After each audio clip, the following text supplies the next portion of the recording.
You came here tonight carrying something heavy, didn't you? That familiar weight that sits in your chest, the one that whispers you're too much, or maybe not enough. The exhaustion of spending every single day making yourself smaller, quieter, less visible, just so others feel comfortable around you. How many times did you apologize today? Not for anything you actually did wrong, but just for being there, for speaking up in a meeting, for needing something, for existing in a space where someone else had to notice you. Sorry, if it's not too much trouble, these tiny words that fold you smaller and smaller until sometimes you wonder if there's anything left of the real you at all. Before we go any further, just a quick moment. Write in the comments which part of this world you're listening from right now, and what time it is where you are. I'm curious. Are you listening in the quiet of late night? Or perhaps in the early hours when sleep hasn't come yet? Just leave a word or two. Your city, your country, the time on your clock, and then settle in. Because this time right now, is entirely yours. Now, let yourself get comfortable. However you're lying or sitting right now, just allow your body to be exactly as it is. You don't need to fix your posture or arrange yourself differently. Close your eyes if that feels right, or let them soften their focus, whatever feels like relief. Take a breath, and as you release it, let your shoulders drop just a little. You've been holding them up all day, haven't you? It's okay to let them fall now. Let your jaw relax. Unclenching teeth you didn't even know were pressed together. Your forehead, smooth it out, releasing that tiny furrow between your brows that's been there so long you forgot it was tension. Let your hands rest, palms open or closed, whatever feels natural. Your legs, heavy, sinking into whatever surface holds you. Your whole body, permitted to simply be without performing, without holding itself in any particular way to please or accommodate anyone. This time is yours. Nothing to do, nowhere to go, no one to make comfortable, no version of yourself you need to perform, just you, and this peaceful moment, and the gentle journey we're about to take together. Tonight, we're going to talk about something the universe has been trying to tell you for a very long time. A message you've been too busy apologizing to hear. A truth so simple and so radical that your whole life might shift when you finally let it in. You don't need permission to take up space. You never did. I know that might feel uncomfortable to hear, because you've spent so long learning the opposite, haven't you? Learning to read every room before you enter it, measuring how much of yourself is acceptable to bring, calculating exactly how much space you're allowed before someone decides you're too much. You've become an expert at shrinking, at softening your voice, at starting every sentence with "I'm sorry, but," or "This might be stupid, but," or "I don't want to bother you, but." You apologize for having needs, for taking up time, for asking questions, for simply being in a space where your presence requires acknowledgement. And here's what I want you to know, what I need you to hear, even if it feels strange at first. The fact that you do this, the fact that you've learned to make yourself smaller, doesn't mean there's something wrong with you. It means you're incredibly perceptive. It means you learned early how to read the energy in a room, how to sense when your fullness made someone uncomfortable, how to adapt and adjust and accommodate to keep yourself safe. This pattern, this habit of constant apology, it was intelligent once. It protected you. Maybe when you were young and the adults around you needed you to be quiet, to not need so much, to take up less room in their already overwhelmed lives.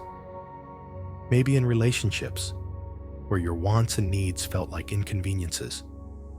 Maybe in spaces where people who looked like you, or sounded like you, or loved like you weren't supposed to claim too much territory. You learned to apologize for your existence because somewhere, someone taught you that your presence was conditional, that you had to earn your right to be here, that taking up space was something you needed permission for. But here's the truth. The universe keeps trying to show you, in every sunrise that doesn't ask permission to fill the sky, in every ocean wave that doesn't apologize for its power, in every tree that grows exactly as tall as it's meant to grow, without checking if that's okay with the other trees. Your existence is not conditional. Your right to be here is not something you have to earn or justify or make palatable for others. You are not too much. You have never been too much. And the parts of you that someone once needed you to dim, those are often the most beautiful parts, the most alive parts, the parts that were always meant to shine. Take a breath here and notice if there's resistance to these words. That's okay. That's normal. You've been carrying the belief that you need to be smaller for so long that it feels true. Feels like fact. Feels like the only safe way to move through the world. Your mind might be saying, but you don't understand. If I stop apologizing, if I stop making myself smaller, people won't like me. They'll think I'm selfish. They'll reject me. I hear that fear. And I'm not asking you to become someone loud or aggressive or careless about others. That's not what this is about. This is about something much quieter, much deeper.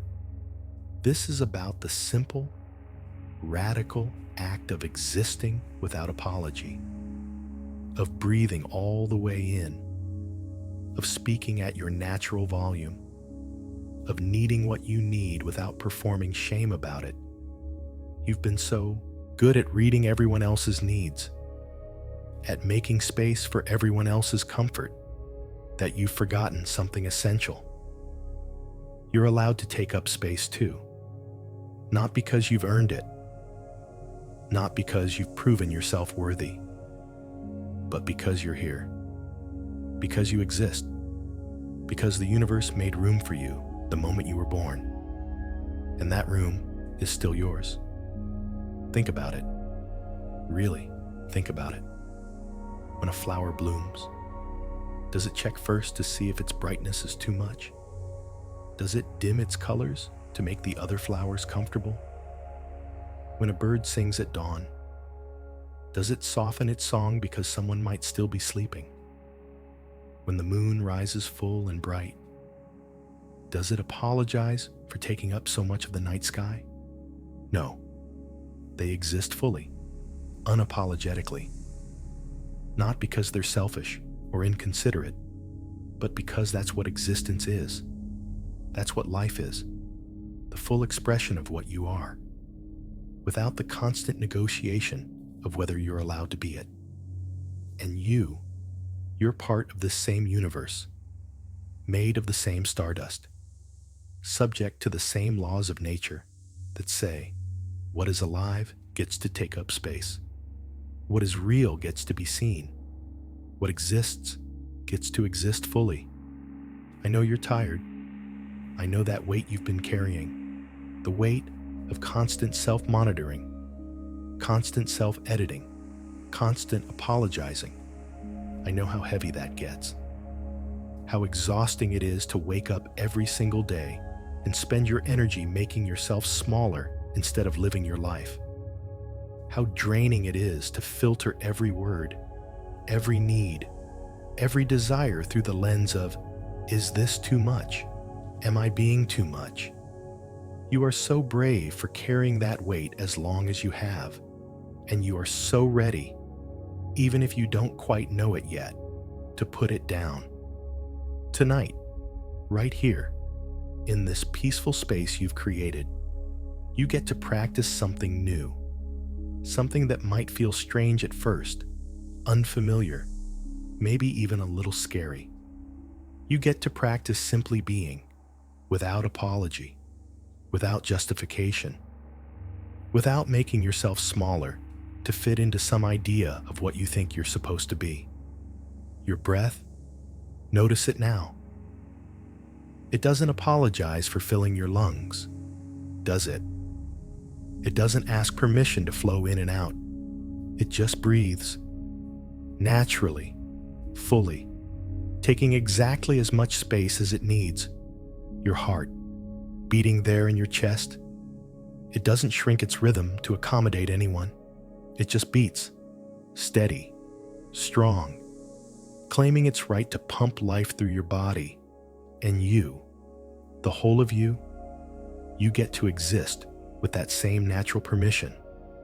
Not because you've done anything to deserve it, not because you've finally become acceptable enough, but because you're alive.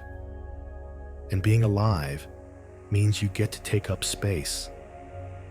As you lie here, feeling your body against this surface, inhabiting this moment, I want you to imagine something. Imagine that every cell in your body, every particle of your being, is given permission to simply exist, not to perform, not to prove, not to apologize, just to be. What would that feel like? What would it feel like to walk through a door without making yourself smaller? To speak without softening? To need something without shame? To exist in your full dimension without constantly checking if that's okay? You don't have to answer that now. You don't have to change anything right now. Just be with the question. Let it settle into you like warm water. Let it relax something that's been clenched tight for so very long. Because here's what I want you to remember as you drift toward sleep tonight. As you let go of this day and everything you carried through it. The universe doesn't make mistakes. It didn't accidentally make you. Your existence isn't an inconvenience or an oversight or something that needs constant justification. You were meant to be here, taking up exactly this much space, exactly as you are. And tomorrow, when that old habit rises up again, when you start to apologize for something you didn't do wrong, for simply being present, for having needs or wants or a voice, maybe, just maybe, you'll remember this moment, this quiet truth, this permission that was always yours. You belong here, fully, completely, without apology. That's not something you need to earn. That's not something that can be taken away. That's just the truth. The universe's raw message, spoken in every element of nature, in every force of life. You get to be here. You get to take up space. Rest now. Let your breath deepen. Let your body grow heavier, knowing that even in sleep, even in dreams, you are allowed to exist fully. The space you occupy is yours. It was always yours, and you never, ever needed to apologize for it. Take a slow breath, and as you settle deeper into this moment, let's go back together. Not to create pain, not to dwell in old wounds, but to understand. Because understanding is how we begin to untangle these patterns that have held us for so long. Where did this begin? This habit of making yourself smaller? This reflex of apologizing for your existence? It didn't start with you. You weren't born believing you needed permission to take up space. No baby enters this world thinking they're too much. Watch an infant, completely unapologetic in their needs. They're crying. their demands for attention and care. They exist fully, without negotiation, without shame. So somewhere between that complete self-possession you were born with and the person you are now lying here tonight, something happened. Someone, or many someones, taught you that your fullness was too much, that your needs were inconvenient, that the space you naturally wanted to occupy needed to be smaller. And here's what's important to understand, what I need you to hear without blame or bitterness. Most of the time, the people who taught you to shrink, they didn't do it with malice. They did it because they were shrinking too. Because they had learned the same lesson from someone else. Because they were so overwhelmed, so tired, so depleted, that your natural fullness felt like more than they could hold. Maybe it was a parent who loved you, truly loved you, but who was drowning in their own struggles, working multiple jobs, managing their own trauma, barely keeping their head above water. And your questions, your energy, your need for attention and presence, it was just one more thing. So they said, not now, or be quiet, or stop being so dramatic. And you, being the perceptive child you were, you learned.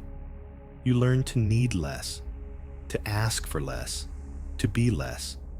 Or maybe it was a teacher in a crowded classroom who needed order more than curiosity, who needed compliance more than the wild aliveness of 30 different children, all wanting to be seen at once. Sit still. Stop talking. Don't be disruptive. And slowly, question by question, you learn that your natural enthusiasm, your desire to participate, your impulse to take up space in the learning, that was wrong somehow, something to suppress. Maybe it was cultural, the unspoken rules of the world you grew up in, messages about who gets to speak loudly and who should stay quiet, who gets to take up room and who should make themselves smaller. Messages wrapped in gender, in class, in race, in body size, in sexuality, in all the ways humans have learned to sort each other into categories of acceptable and too much. You absorbed these messages like a sponge absorbs water, not because you were weak, but because you were human. Because children learn to adapt to survive. Because your nervous system understood at a deep level that being too much might mean losing love, losing safety, losing belonging. And belonging, connection, being accepted by the people who care for us, that's not a superficial need. That's survival. So you learned. You learned to watch faces for signs of annoyance, to measure your words carefully, to make yourself smaller so others would have room, to apologize constantly for the space you couldn't help but take up simply by existing. Maybe you remember a specific moment, a time when you were laughing too loud, and someone looked at you with that expression, that look that said, "You're too much right now." And something in you, something bright and alive, dimmed just a little, learned to turn down its volume. Or maybe you were crying, needing comfort, and someone sighed with exhaustion, not because they didn't love you, but because they had nothing left to give. And you learned that your pain, your need for soothing, was a burden. So you learned to cry quietly, or better yet, not to cry at all. Maybe you got excited about something, a passion, an interest, something that made you come alive, and you wanted to share it. You wanted someone to see how much it mattered to you, but they were distracted, dismissive. "That's nice, honey," said while looking at something else. And you learned that your enthusiasm, your joy, wasn't interesting enough to hold someone's attention. So you learned to keep your excitement smaller, quieter, less demanding of others' time and energy. Or maybe it was more subtle than that. Maybe no one ever said anything directly. But you watched. You watched how the people around you moved through the world. You saw who got praised for being easy and who got criticized for being difficult. You noticed that the people who took up space, who spoke their minds, who had strong needs and boundaries, they got labeled selfish, demanding, high maintenance, difficult. And you didn't want to be those things. You wanted to be loved, wanted, easy to be around. So you learned the quiet art of self-erasure, the skill of reading every room and adjusting yourself accordingly, the exhausting practice of constant self-monitoring to make sure you weren't being too much. Take a breath here and notice what's coming up as we trace this back. Maybe sadness for that child who learned they had to be smaller to be loved. Maybe anger at the people or systems that taught you that lesson. Maybe just tiredness, the bone-deep exhaustion of carrying this pattern for so long. Whatever you're feeling, it's okay. Let it be here. You don't have to fix it or change it or make it into something more palatable.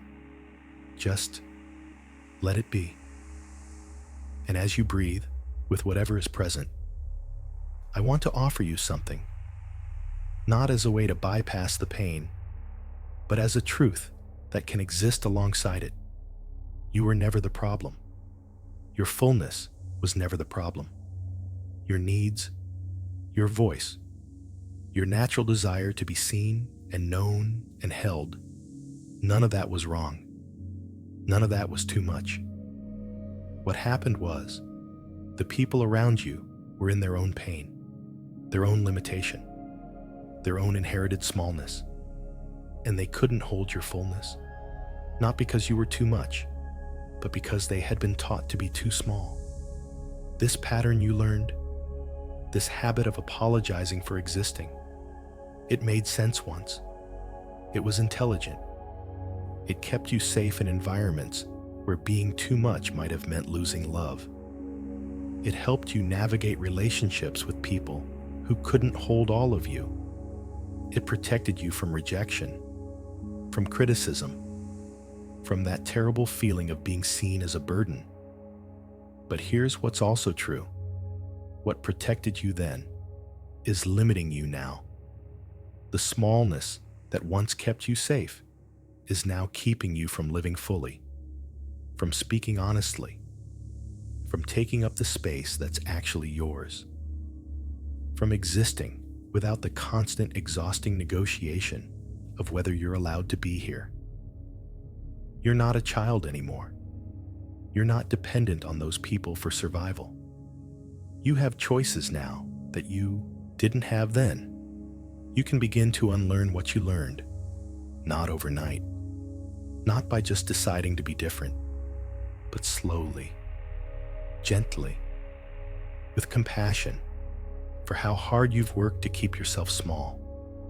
As you lie here, feeling your body breathing, existing in this space without apology, just for this moment, I want you to imagine something. Imagine that younger version of you, the one who first learned to shrink, the one who absorbed those early messages about being too much. Can you see them? That child, that teenager, that younger adult, whoever they were when they first started apologizing for their existence. And now, from where you are, can you offer them something? Not pity, but understanding. Can you see that they did the best they could with what they knew? That they adapted brilliantly to survive the circumstances they were in?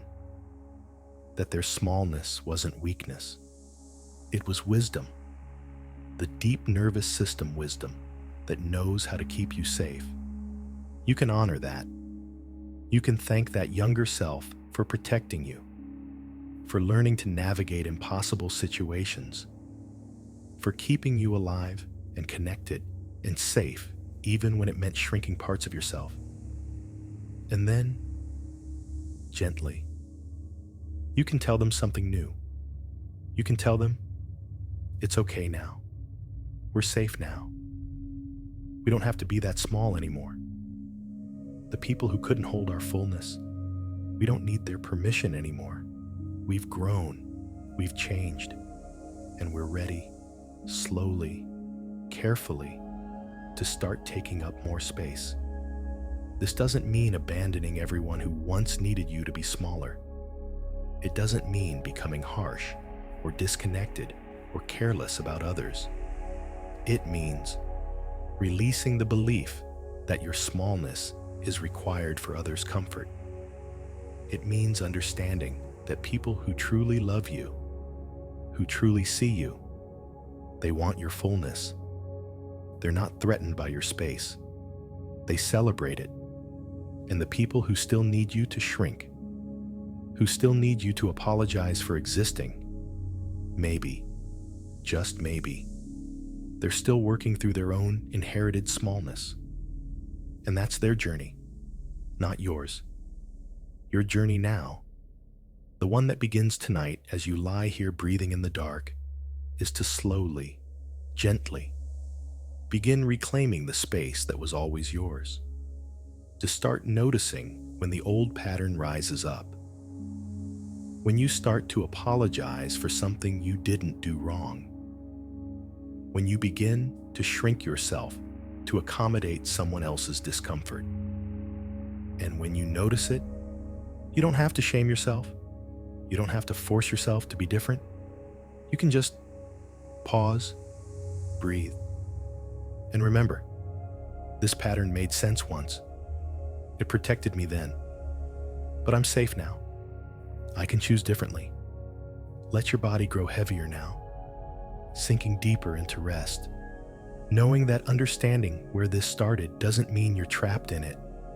The past shaped you, but it doesn't define you. The patterns you learned can be unlearned.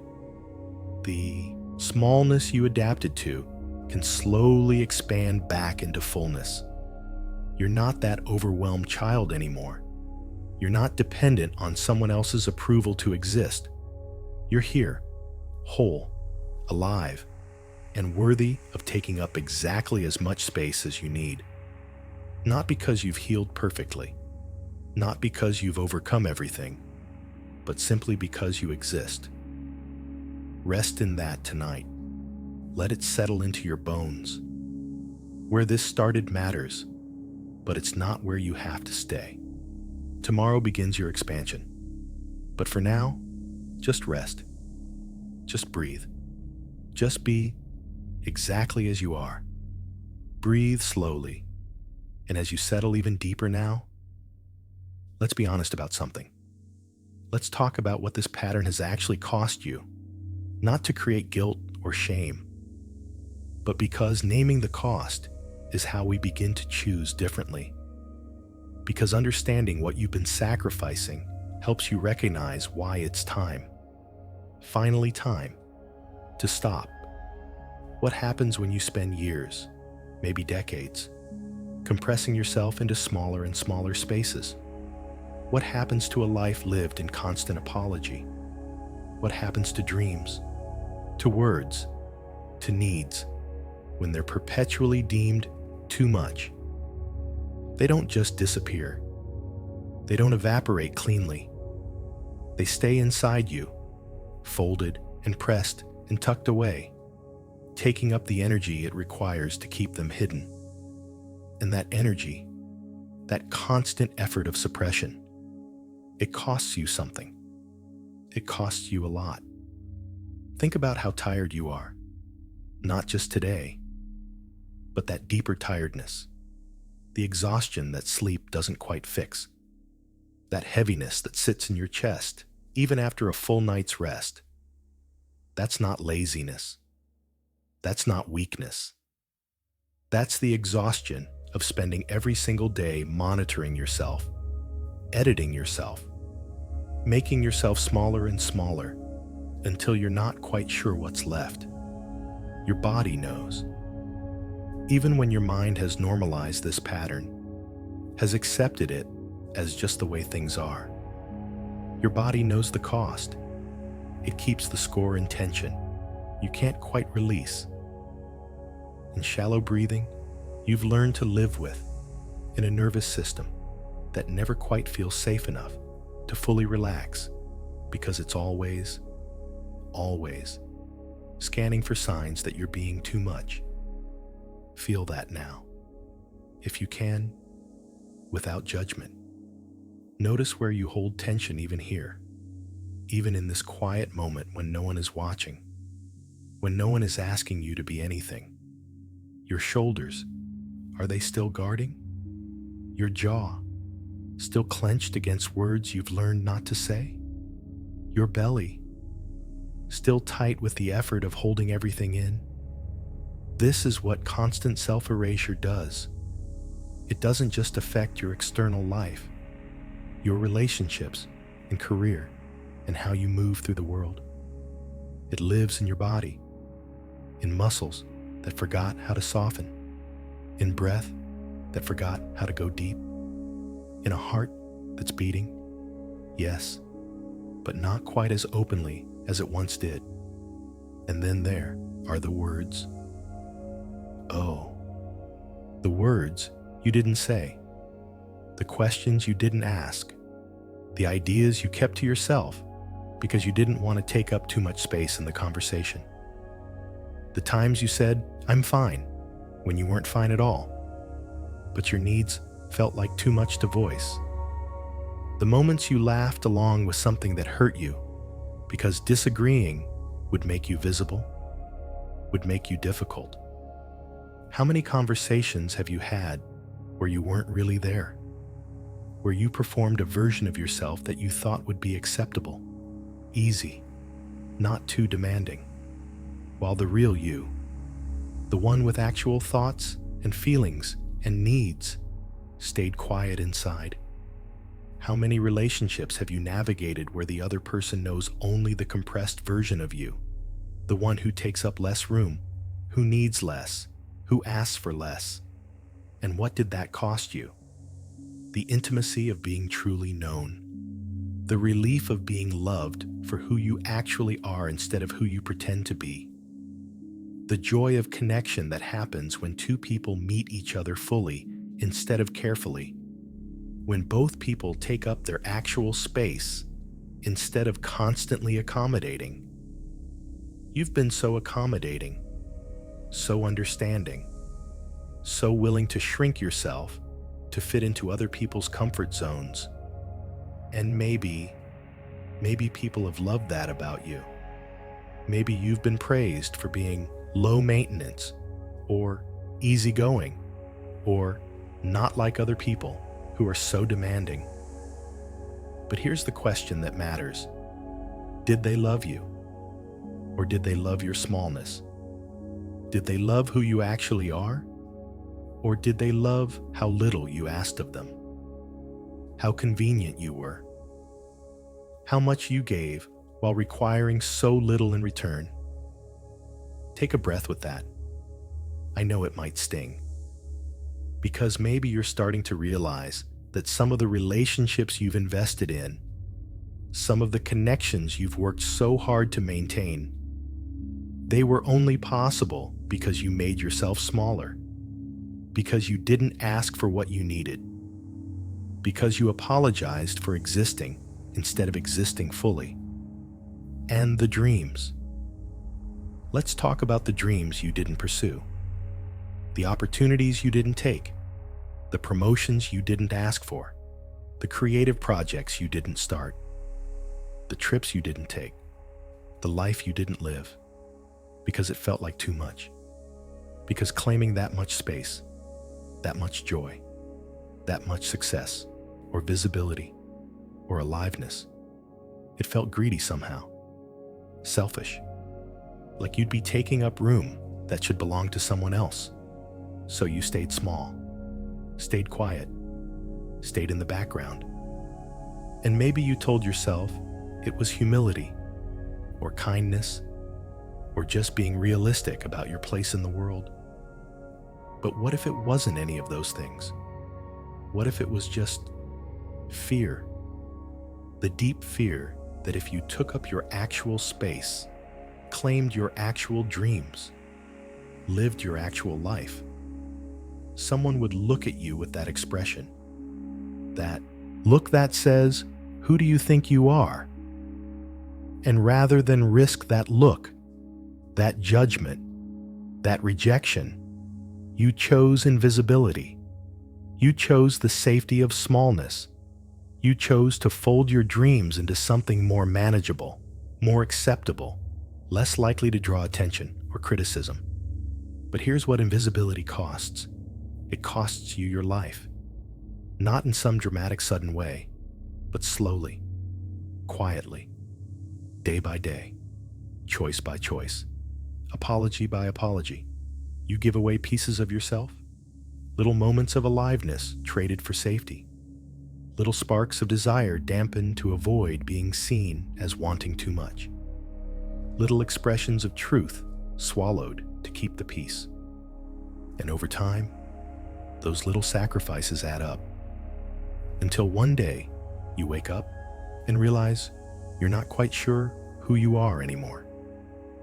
Because you've spent so long being what others needed you to be, taking up only the space they could handle, that the person you actually are, the full dimensional human with needs and wants and preferences and dreams, they're buried under layers of accommodation. Your body is tired because it's exhausting to live that way. Your heart is tired because it's never quite gotten to love or be loved fully. Your spirit is tired because it came here to express something, to contribute something, to be something. And instead, it spent years and years in compression, in hiding, in the perpetual apology of existing.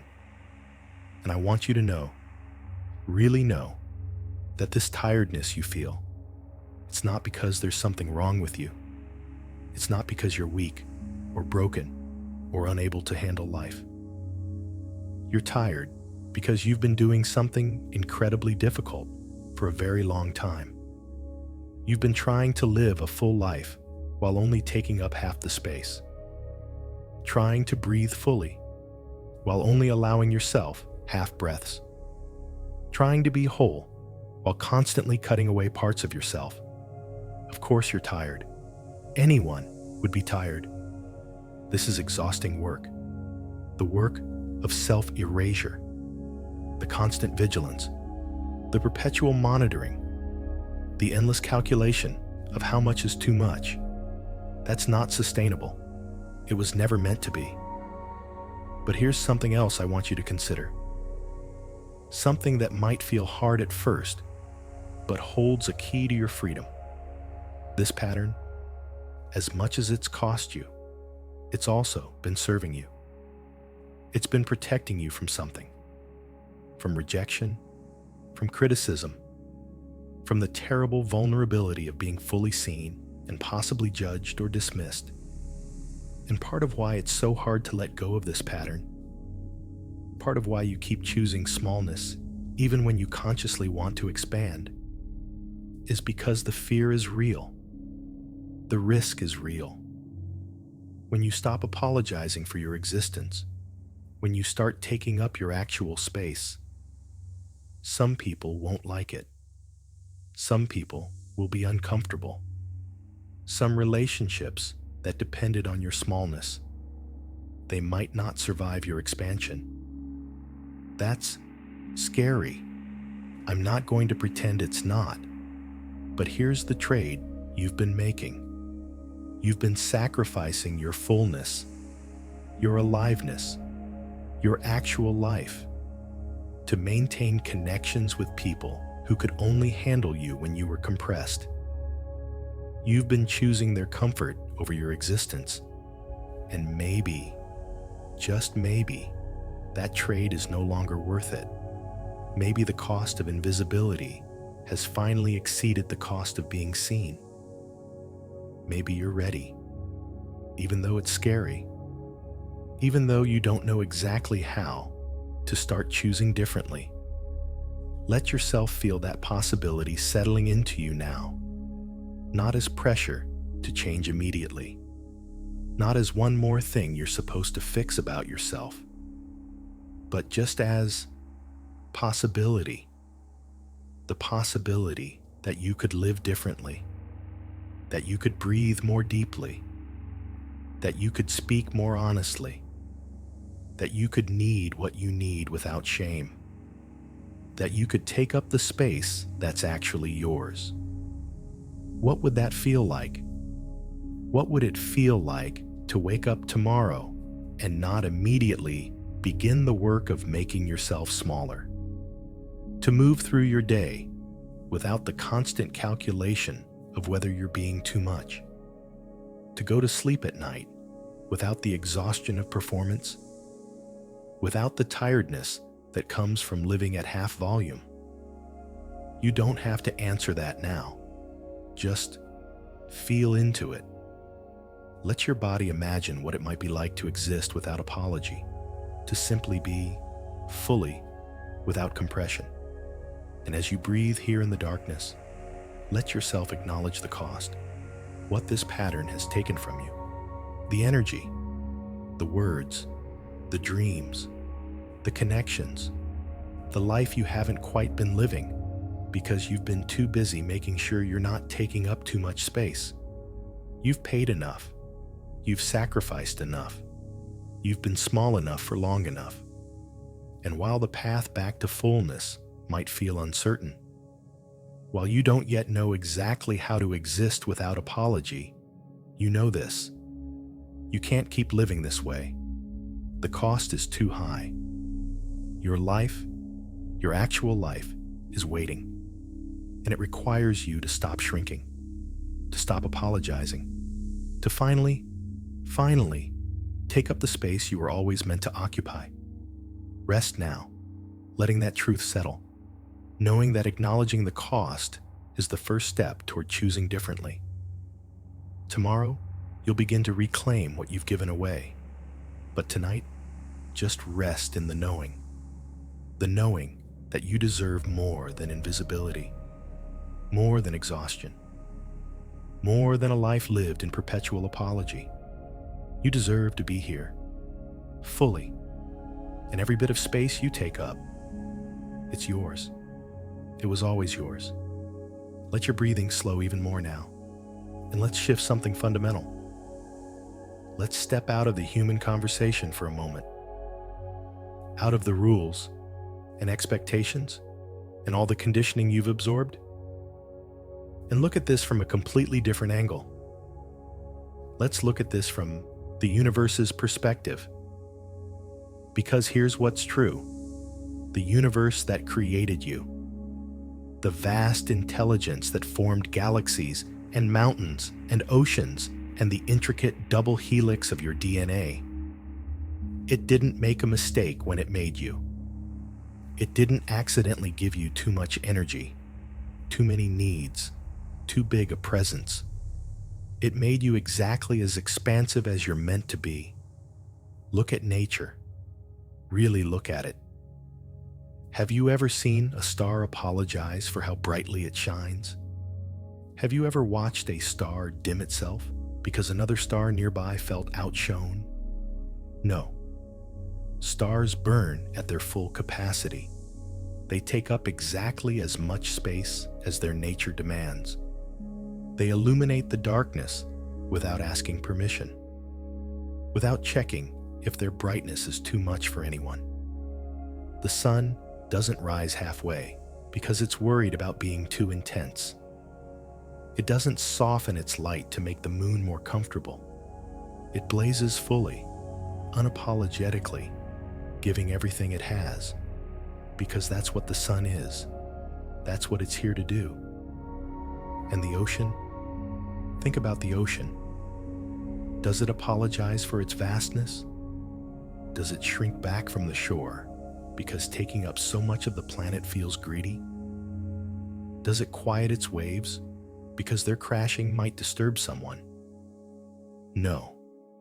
The ocean is exactly as big as it is. It moves with its own rhythm. It takes up 3/4 of the Earth's surface without a single moment of self-consciousness about whether that's too much. Trees in a forest, they don't negotiate their height. They don't check with neighboring trees before reaching toward the sun. An oak doesn't make itself smaller, so the maple beside it has room. They both grow. They both reach. They both claim their space in the canopy. And somehow, miraculously, there's room for both. There's room for all of them. Mountains don't apologize for their peaks. Rivers don't soften their flow. Wolves don't quiet their howl because it might be too loud for the deer. Lightning doesn't dim itself to be more palatable. Thunder doesn't whisper. Everything in nature exists at its full capacity. Everything takes up exactly the space it needs. Everything expresses its nature fully, boldly, without negotiation or apology.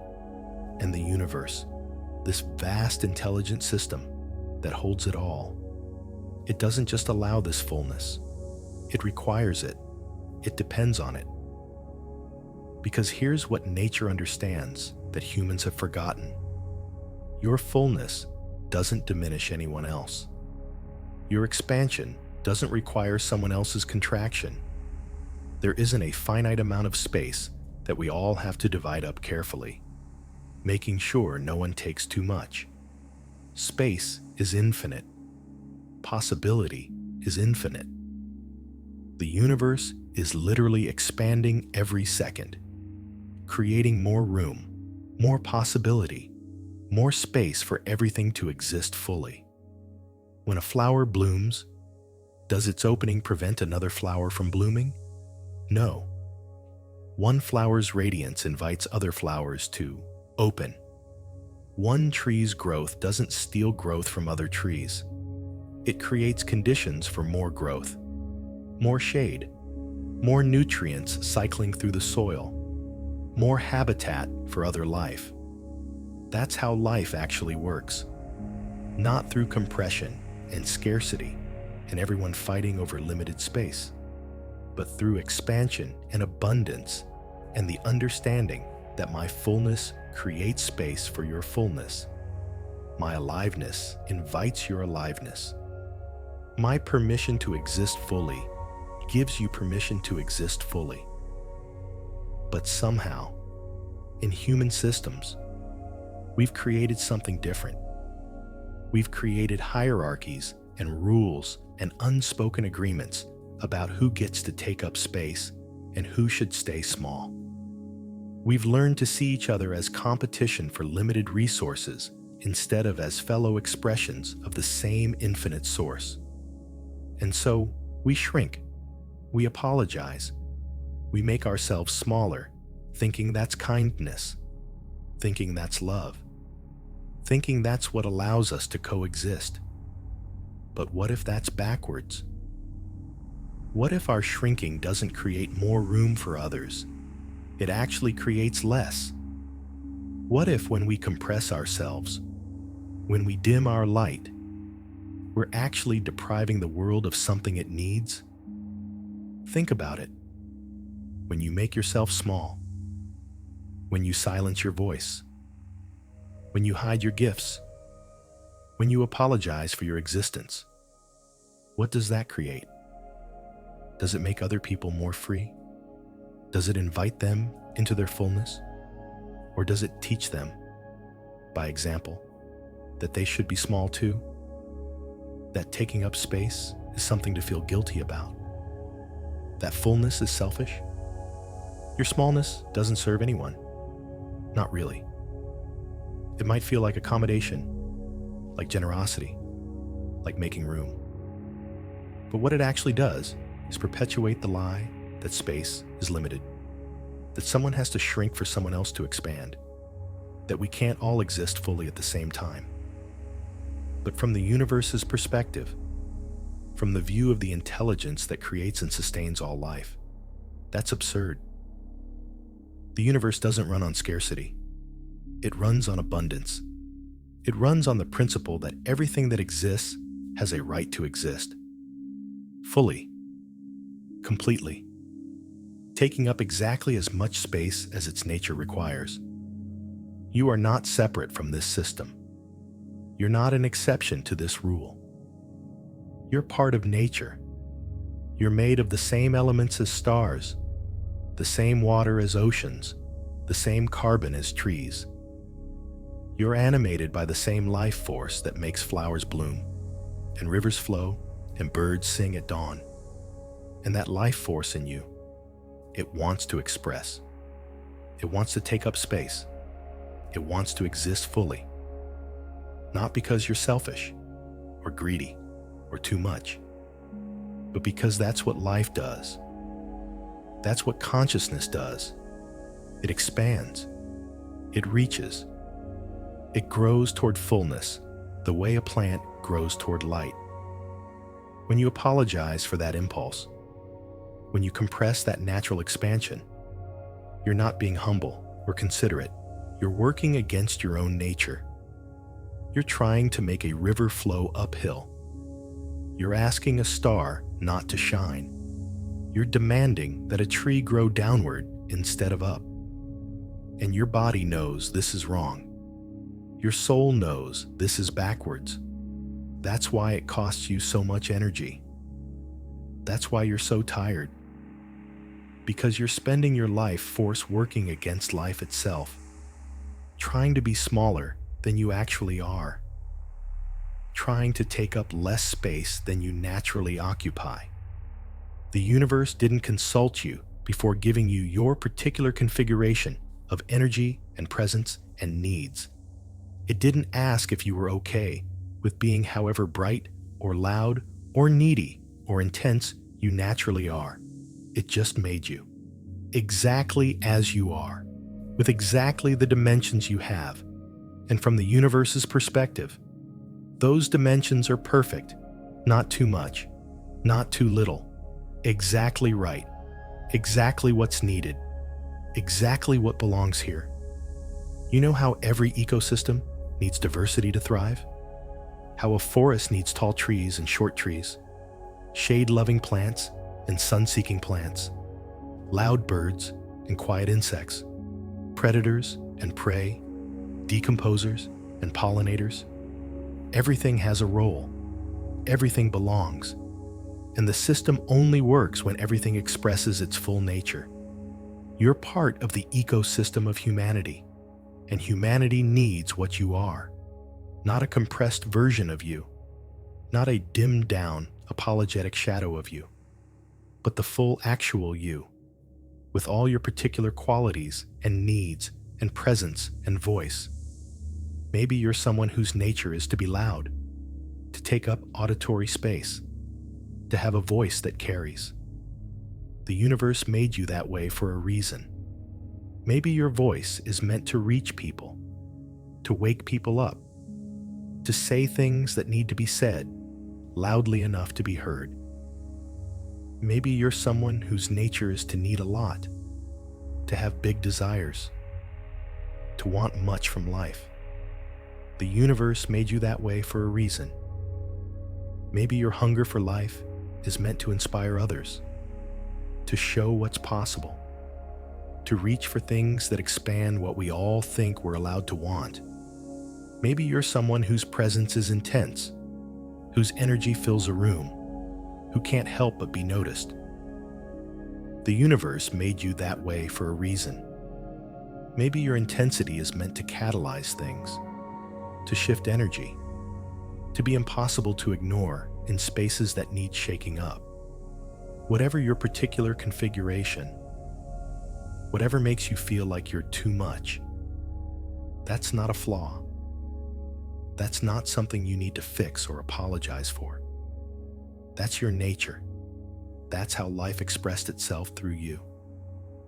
And from the universe's perspective, it's exactly right.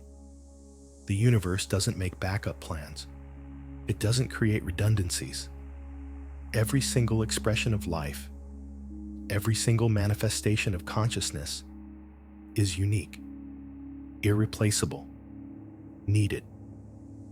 You're not one of many interchangeable humans taking up space on a crowded planet. You're a singular expression of existence that has never happened before and will never happen again.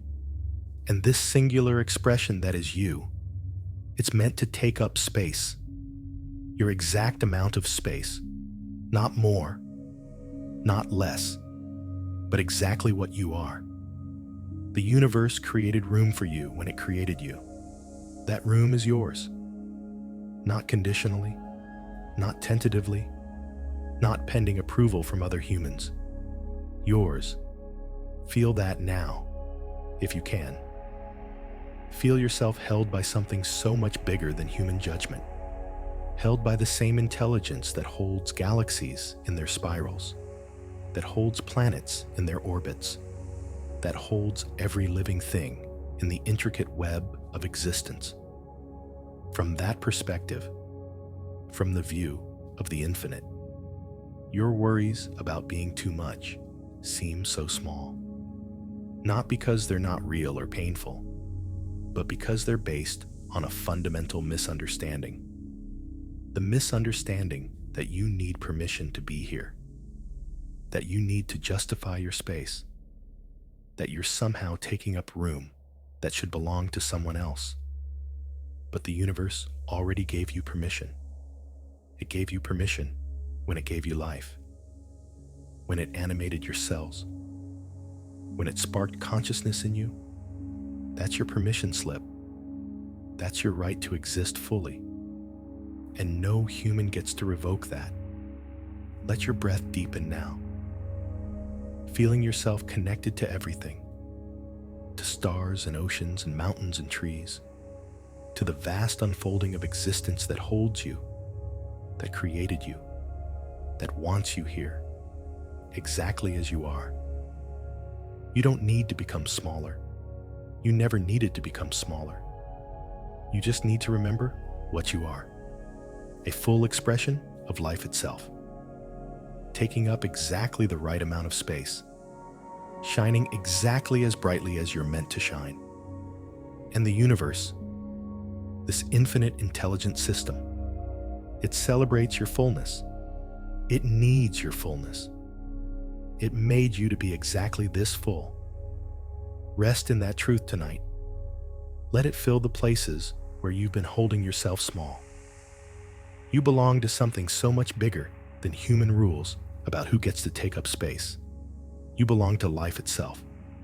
And life always expands toward fullness. Breathe deeply now, and let's begin something new. Not just understanding anymore, but actually doing.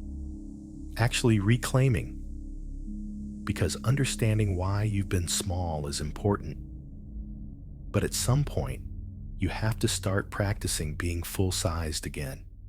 You have to start taking back the territory you've been giving away. And I want to be clear about what we mean by territory. We're not talking about dominating anyone. We're not talking about becoming aggressive or pushing others out of the way. We're talking about something much simpler, much more fundamental. We're talking about occupying your own life, standing in your own space, speaking with your own voice, existing without the constant apologetic crouch. So what does that actually look like? What does it mean, in practical everyday terms, to stop apologizing for taking up space? It starts small. Smaller than you might think. Because you've been practicing smallness for so long that even tiny acts of claiming space will feel huge at first, will feel risky, will activate all those old fears about being too much. But that's okay. That's expected. You're not trying to transform overnight. You're just beginning, practicing. Learning what it feels like to exist at your actual size instead of your compressed size. So let's start with your voice. Literally, your voice. The sound that comes out of your mouth when you speak. What does it sound like right now? When you talk to people, do you speak at your natural volume? Or do you automatically soften it, make it quieter, less intrusive, taking up less auditory space? Try something tomorrow. When you speak, don't automatically lower your volume. Don't soften your tone to make it more palatable. Just speak at your natural volume, without the reflexive diminishment. You're not shouting. You're not being aggressive. You're just not making yourself quieter than you naturally are. Notice what happens in your body when you do this. Notice the fear that might arise. The voice that says, "That's too loud. People will think you're obnoxious. You need to quiet down." Notice it and speak anyway, at your actual volume, taking up the auditory space that your voice naturally occupies. And then there are your words, the content of what you say. How often do you preface your thoughts with apologies? "Sorry, but I might be wrong, but this is probably stupid, but..." Those aren't just polite phrases. They're preemptive diminishment. They're you shrinking your words before anyone else has a chance to judge them. What would happen if you just said the thing without the apology, without the disclaimer? I think, instead of "sorry, but I think, here's my perspective," instead of "this might be wrong, but..." What would it feel like to let your words take up space without immediately undermining them?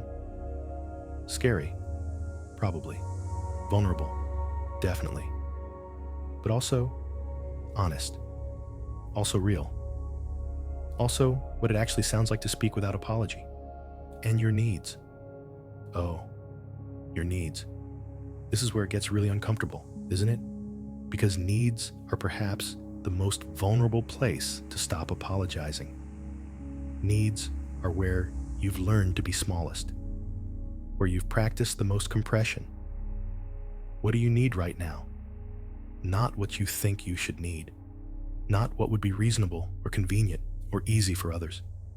What do you actually need? More sleep? More help? More time alone? More attention? More touch? More silence? More stimulation? More money? More support? More acknowledgement? Whatever it is. Can you imagine stating it without apology?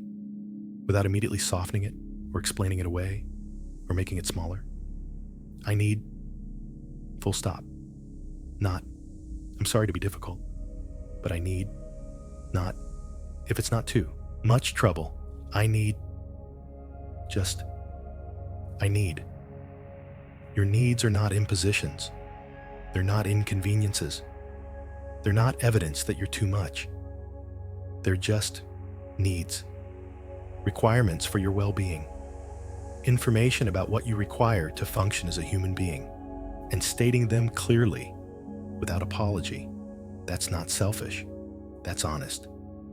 That's what it looks like to occupy your life fully. Now, will everyone respond well to your needs stated clearly? No. Some people have grown comfortable with your smallness. They've benefited from your constant accommodation. They've gotten used to you needing less, asking for less, being less demanding. And when you start claiming your actual space, stating your actual needs, they might push back. They might call you selfish. They might suggest you're changing, becoming difficult, not as easy as you used to be. And they're right. You are changing. You are becoming less easy. Because easy meant compressed. Easy meant you doing all the accommodating while they did none. Easy meant your needs didn't count as much as theirs. So yes, you're becoming less easy. You're becoming more honest, more present, more real. And the people who truly care about you, who actually want relationship with the real you, They'll adjust. They'll learn to meet you in this new space. They'll discover that loving you fully is actually more satisfying than loving your compressed version. And the people who can't adjust, the ones who need you small to feel comfortable, that's information. Painful information. Maybe. But important information about who can actually handle you at your full dimensions. Let's talk about physical space too. Because this isn't just metaphorical. Your body, your actual physical body, takes up space in the world. And you've probably learned to make even that smaller. To tuck yourself in, to cross your legs, to fold your arms, to occupy as little room as possible. What would it feel like to just sit without compressing yourself? To let your body take up the space it actually takes up? To stand with your full posture instead of the slightly apologetic slump? To walk through a doorway without automatically making yourself smaller to let others through first? Try this. Next time you're in a public space, on a bus or train, or in a waiting room, notice how you're sitting. Are you making yourself small? Pulling your arms in? Crossing your legs tightly? Tucking yourself into the smallest possible configuration? And then, just for practice, just as an experiment, let yourself expand slightly. Uncross your legs. Let your arms rest naturally. Take up the seat you're actually in. You're not sprawling. You're not taking up other people's space. You're just not compressing yourself unnecessarily. You're occupying your actual physical dimensions. This might feel wildly uncomfortable. You might feel exposed, vulnerable, like you're doing something wrong. That's the old pattern talking. That's the learned belief that your body is too much, that you should minimize your physical presence, that taking up space is something to feel ashamed of. But your body is just a body. It has dimensions. It requires space. And it's allowed to occupy that space without apology. You don't need to fold yourself into something smaller to be acceptable. You're acceptable at your actual size. And then there's time. Your time. How much of your time do you give away because you're afraid that protecting it would seem selfish? How often do you say yes when you mean no? Because saying no feels like taking up too much space, like asserting yourself too much, like being too demanding. What would it look like to treat your time as valuable, as yours, as something you get to protect and allocate according to your own needs and desires instead of everyone else's requests? No is a complete sentence. You've heard that before. Probably. But have you practiced it? Have you actually said no without explanation, without apology, without a detailed justification for why you can't do the thing someone asked? I can't do that. That doesn't work for me. No. These are full sentences. They're ways of claiming your time, your energy, your space. They're ways of saying, my life is mine. My resources are mine to allocate. And I don't owe you an explanation or an apology for how I choose to use them. Will this feel harsh? Yes, at first, because you've been so soft, so accommodating, so willing to bend and flex and adjust to everyone else's needs. Setting boundaries will feel sharp by contrast. It will feel mean even when it's just honest. But boundaries aren't mean. Boundaries are how we take care of ourselves, how we prevent resentment from building, how we create relationships based on honesty instead of performance, how we occupy our lives fully instead of giving them away piece by piece. Here's something important to understand. Reclaiming your territory doesn't mean you stop caring about others. It doesn't mean you become selfish or inconsiderate or careless. It means you start including yourself in the circle of people you care about. It means your needs count too.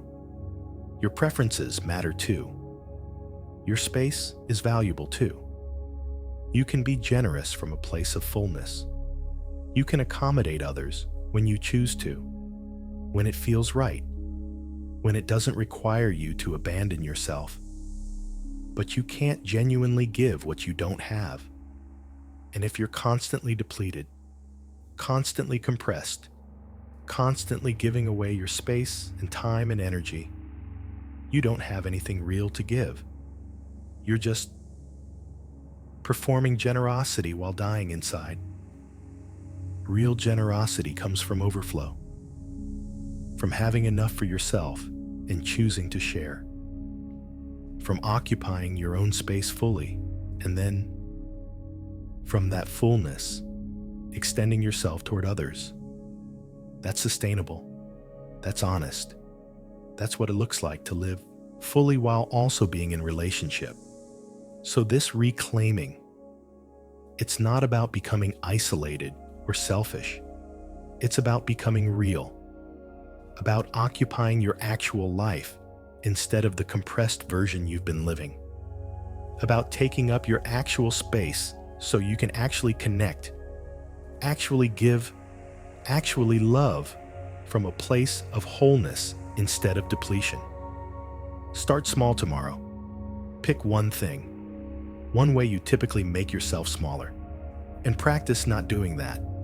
Practice speaking at your normal volume, or stating a need without apology, or sitting without compressing yourself, or saying no without explanation. Just one thing, and notice what happens. Notice the fear. Notice the discomfort.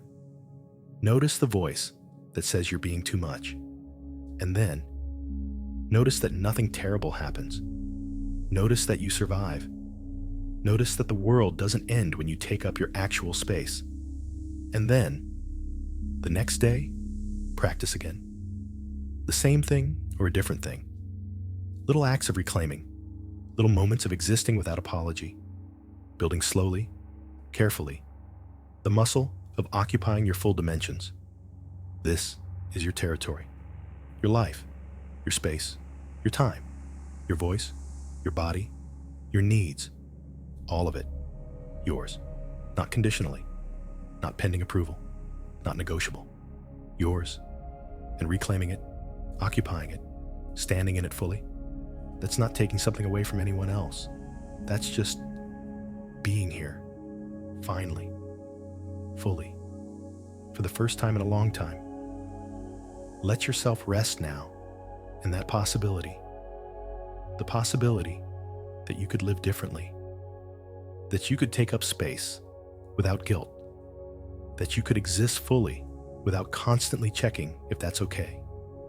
Your territory is waiting, and it's time, finally time, to come home to it. Settle deeper now, and let's talk about something tender. Something that might bring up complicated feelings. Let's talk about the people who taught you to shrink. The ones who needed you smaller. The ones whose comfort required your compression. Because as you start reclaiming your space, as you begin to exist more fully, you're going to bump up against them. The people who benefited from your smallness. The relationships that were built on your accommodation. The dynamics that only worked because you were the one doing all the adjusting. And this is where it gets tricky, because often these aren't strangers. These aren't people you can easily dismiss or walk away from. These are people you love. People who love you in their way. Parents, partners, close friends. People whose lives are woven into yours in ways that matter. So how do you navigate this?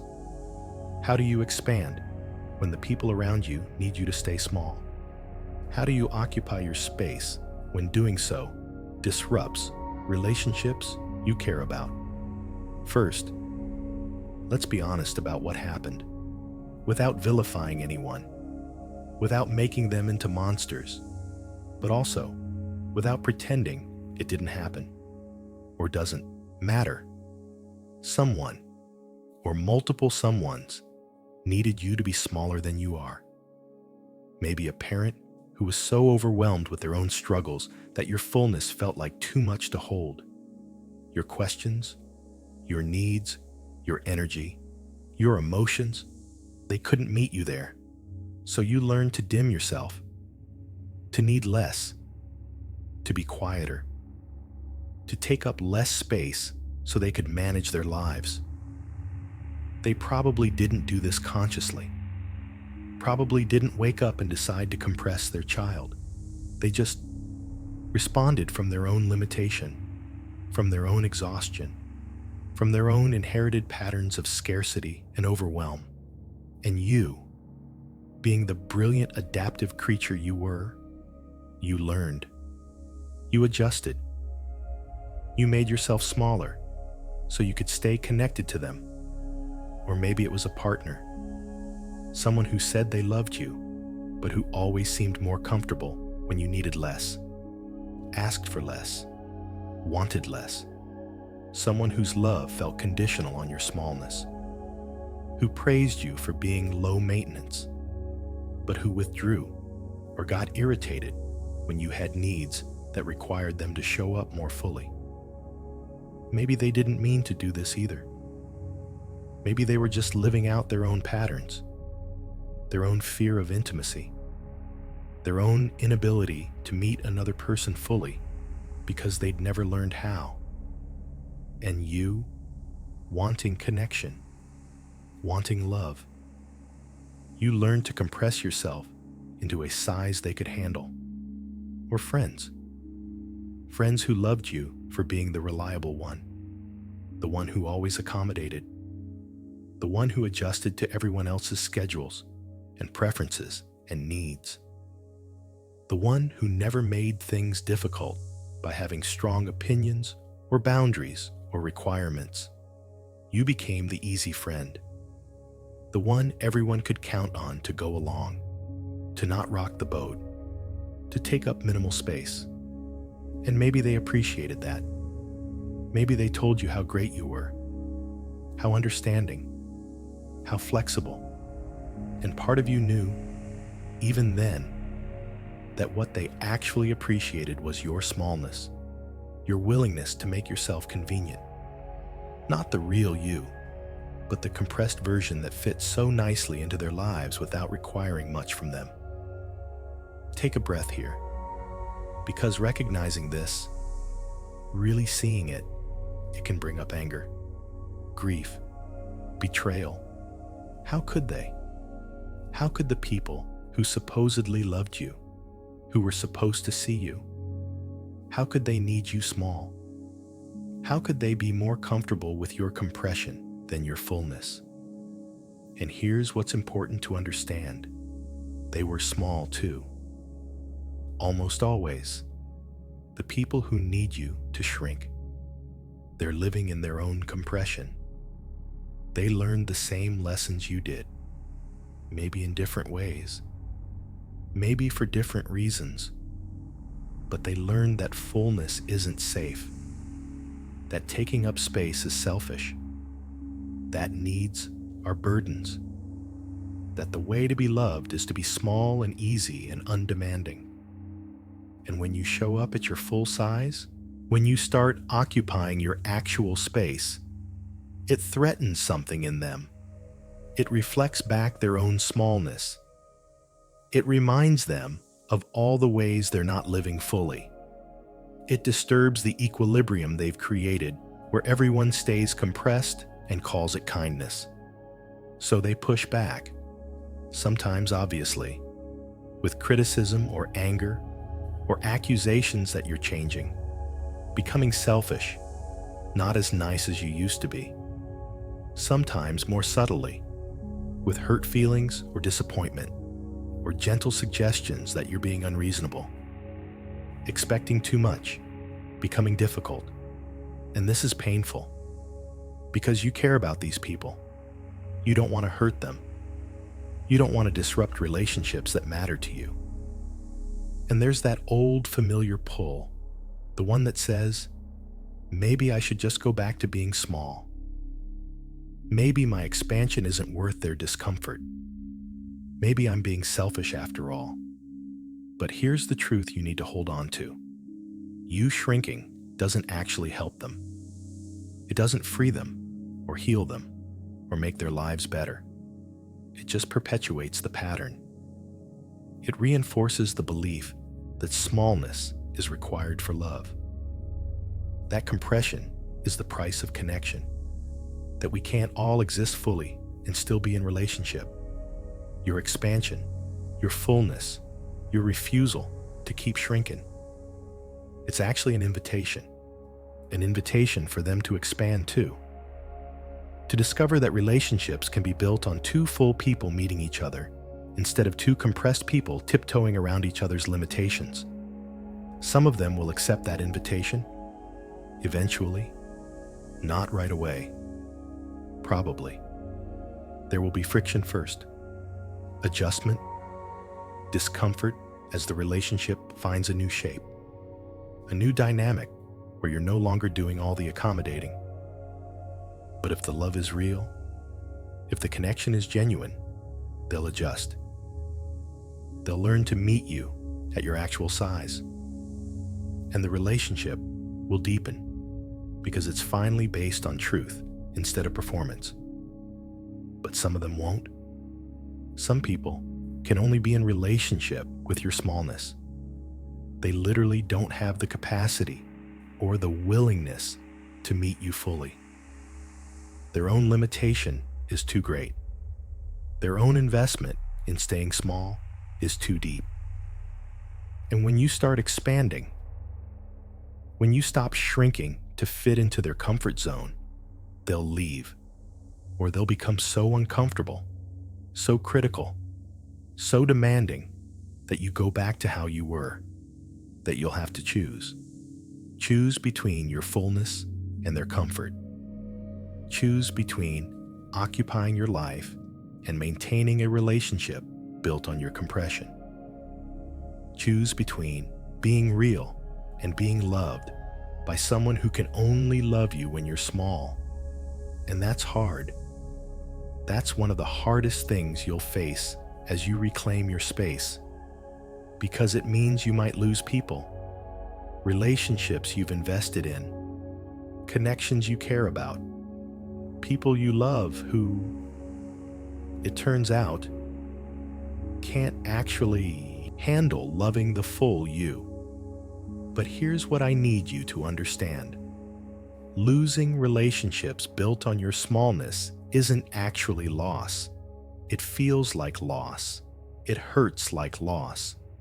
But what you're actually losing is the illusion that you were fully loved when you were only partially present.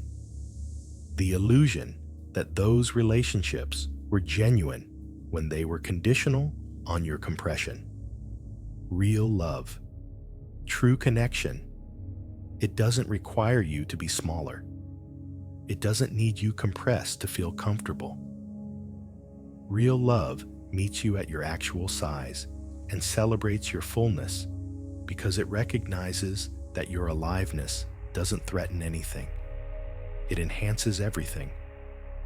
So as you expand, as you start taking up your space, you're going to discover who can actually love you.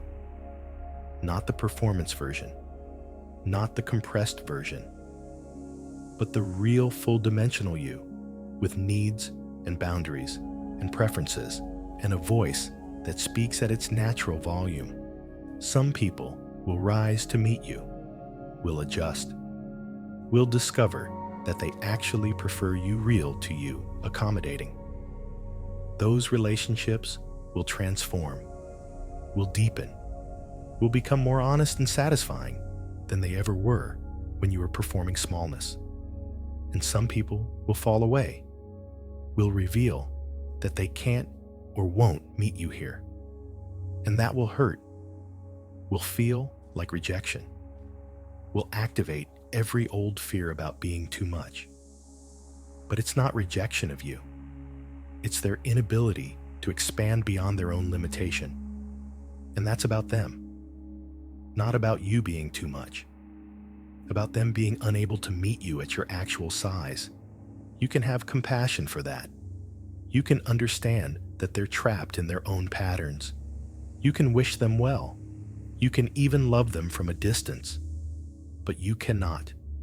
You absolutely cannot keep shrinking yourself to maintain connection with people who can only love you when you're compressed. That's not love. That's not real relationship. That's just two small people agreeing to stay small together. And you've done that long enough. For the people you choose to keep in your life, for the relationships you want to preserve as you expand, here's what helps: clarity, honesty, patience, but not endless accommodation.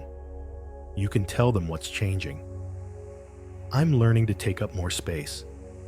I'm learning to state my needs clearly. I'm learning to stop apologizing for existing. This might feel different.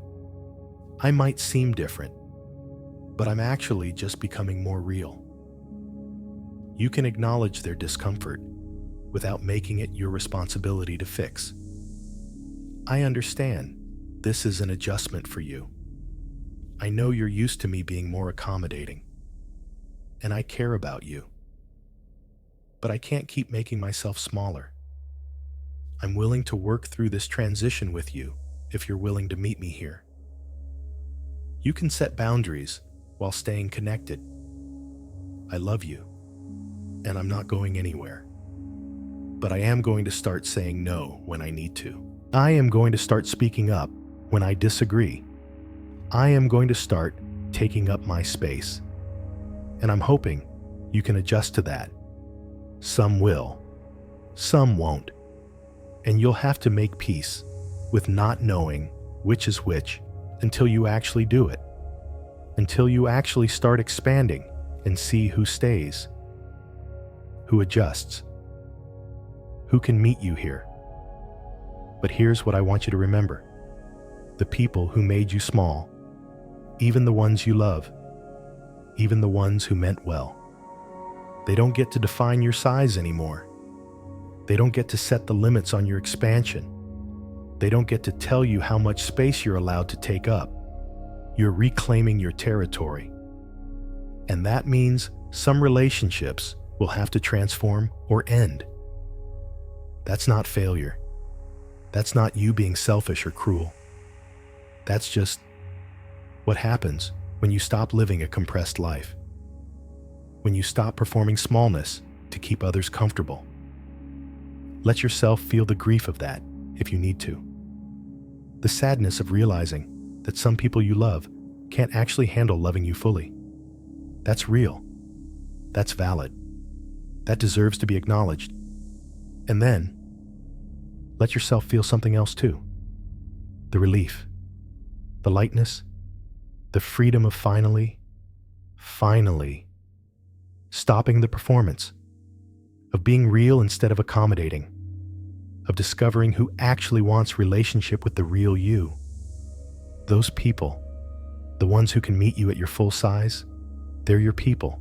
They're worth keeping, worth investing in, worth building relationships with, because they see you, the actual you, and they don't need you smaller to feel okay.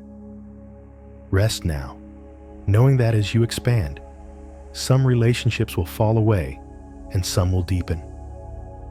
And both are exactly what's supposed to happen.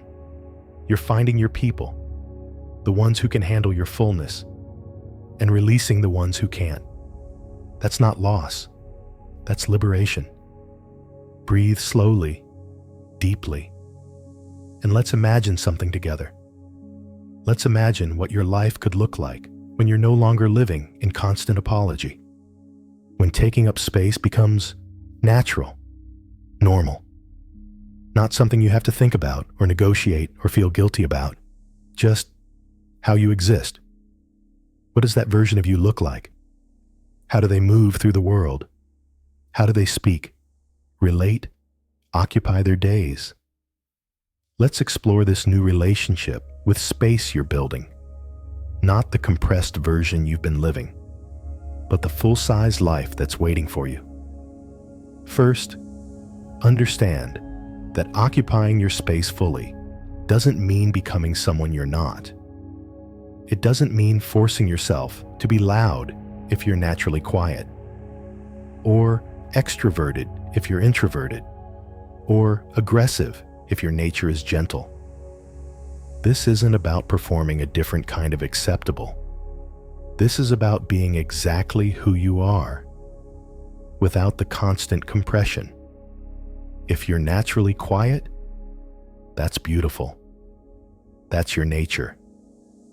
But there's a difference between being authentically quiet and making yourself quieter than you are because you're afraid your voice is too much. There's a difference between choosing silence and silencing yourself. Your new relationship with space means you get to be quiet when quiet is true for you, and speak when speaking is true for you, without the layer of apology, without the constant monitoring of whether your volume is acceptable. Just responding naturally to what the moment calls for. And if you're naturally energetic, naturally loud, naturally someone who fills a room with presence, that's beautiful too. That's your nature. And you don't need to dim it or soften it or make it more palatable. You can just be that fully, without apologizing for taking up auditory space or visual space or energetic space. The key is authentic, not performed, not compressed, not inflated, just real. Your actual size, your actual nature, your actual way of being in the world. So what does this look like practically? How do you actually live from this new relationship with space? You wake up in the morning, and instead of immediately thinking about all the ways you need to accommodate others today, you think about what you need. What would make this day feel good for you? What do you actually want? And you let those wants matter. You let them inform your choices instead of automatically overriding them with what everyone else needs. You move through your morning without rushing to make yourself convenient for everyone else. You take the time you need. You eat what you actually want for breakfast instead of whatever's quickest or easiest or least disruptive to others. You dress in a way that feels good to you instead of automatically choosing whatever makes you least visible. Small things, but together, they add up to something radical. You living your life instead of just managing everyone else's comfort. You go to work, or wherever you spend your days, and you speak up when you have something to say. Not aggressively, not performing confidence you don't feel, but just offering your perspective when it's relevant, stating your ideas without preemptive apology, asking questions without prefacing them with, "This might be stupid, but..." You let your work take up space too. You advocate for yourself when advocacy is needed. You ask for what you've earned. You say no to tasks that aren't yours, or timelines that don't work, or expectations that require you to compress yourself to meet them. And yes, some people might be surprised, might push back, might suggest you're being difficult or demanding, or not a team player. But you know something now that you didn't know before. Being a team player doesn't mean you do all the accommodating while everyone else does none. Real collaboration happens when everyone takes up their space, contributes their perspective, holds their boundaries. You're in conversation, and someone says something you disagree with, and instead of staying quiet, instead of going along to avoid conflict, you say, "I see it differently," not combatively, not making them wrong, but claiming your right to have a different perspective, taking up ideological space, letting your thoughts matter as much as theirs. Or someone asks you to do something, and you don't want to do it. Doesn't work for you. You don't have the time or energy or interest. And instead of automatically saying yes and then resenting it, you say no. That doesn't work for me.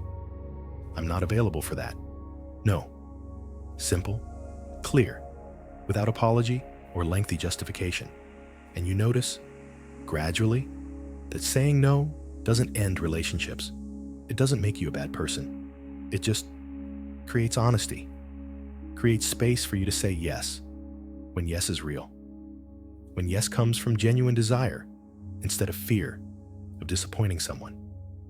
You're in physical spaces, rooms, buses, sidewalks, and you're not constantly making yourself smaller to let others pass. You take up your actual physical space. You sit without compressing yourself. You walk without automatically deferring. You exist in your body's natural dimensions. This doesn't mean you're rude or oblivious to others.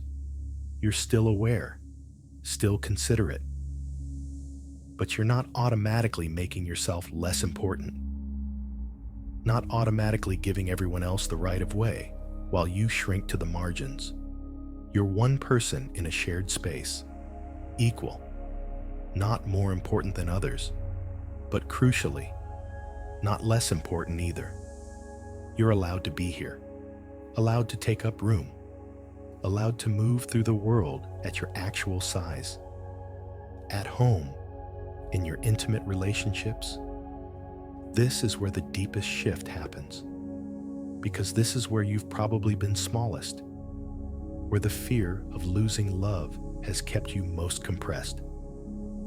But in this new relationship with space, you're honest. You say what you actually think instead of what you think the other person wants to hear. You express what you actually feel instead of performing whatever emotion seems most acceptable. You ask for what you actually need instead of hoping someone will magically intuit it while you stay small and undemanding. And this is vulnerable, terrifying even, because it risks rejection in a way that performing accommodation never did. When you're small, when you're easy, when you're constantly adjusting to others, you can tell yourself that any rejection is because you weren't accommodating enough. You can always make yourself smaller, always adjust more. But when you show up at your actual size, when you're honest and full and taking up your space, rejection feels different, more personal, more like they don't want the real you. And that's scary. But here's what's also true. Connection that happens at your full size is real in a way that connection built on compression never can be. When someone loves you while you're taking up your space, while you're being honest, while you're showing them your actual needs and wants and boundaries, that love is trustworthy. That love is real. You can rest in that love. You don't have to monitor it constantly. Don't have to keep proving you're worth loving by staying small. You're loved at your actual size. And that's the kind of love worth having. Now, this new relationship with space, it doesn't mean you're never considerate, never flexible, never accommodating. Of course you still care about others. Still adjust when adjustment is appropriate. Still make space for the people you love. But here's the difference.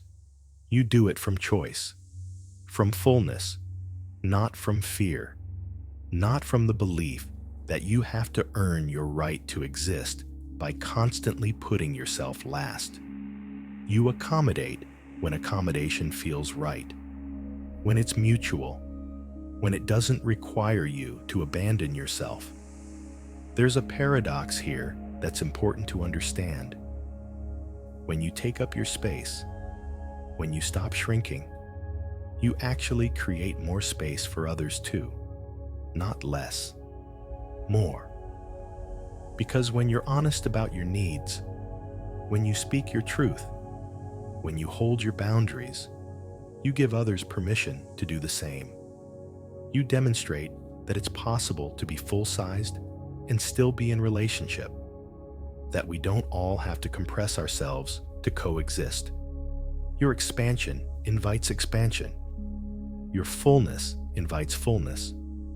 And the relationships that form in that space, where everyone is taking up their actual size, where nobody is performing smallness, those relationships are deeper, more honest, more alive.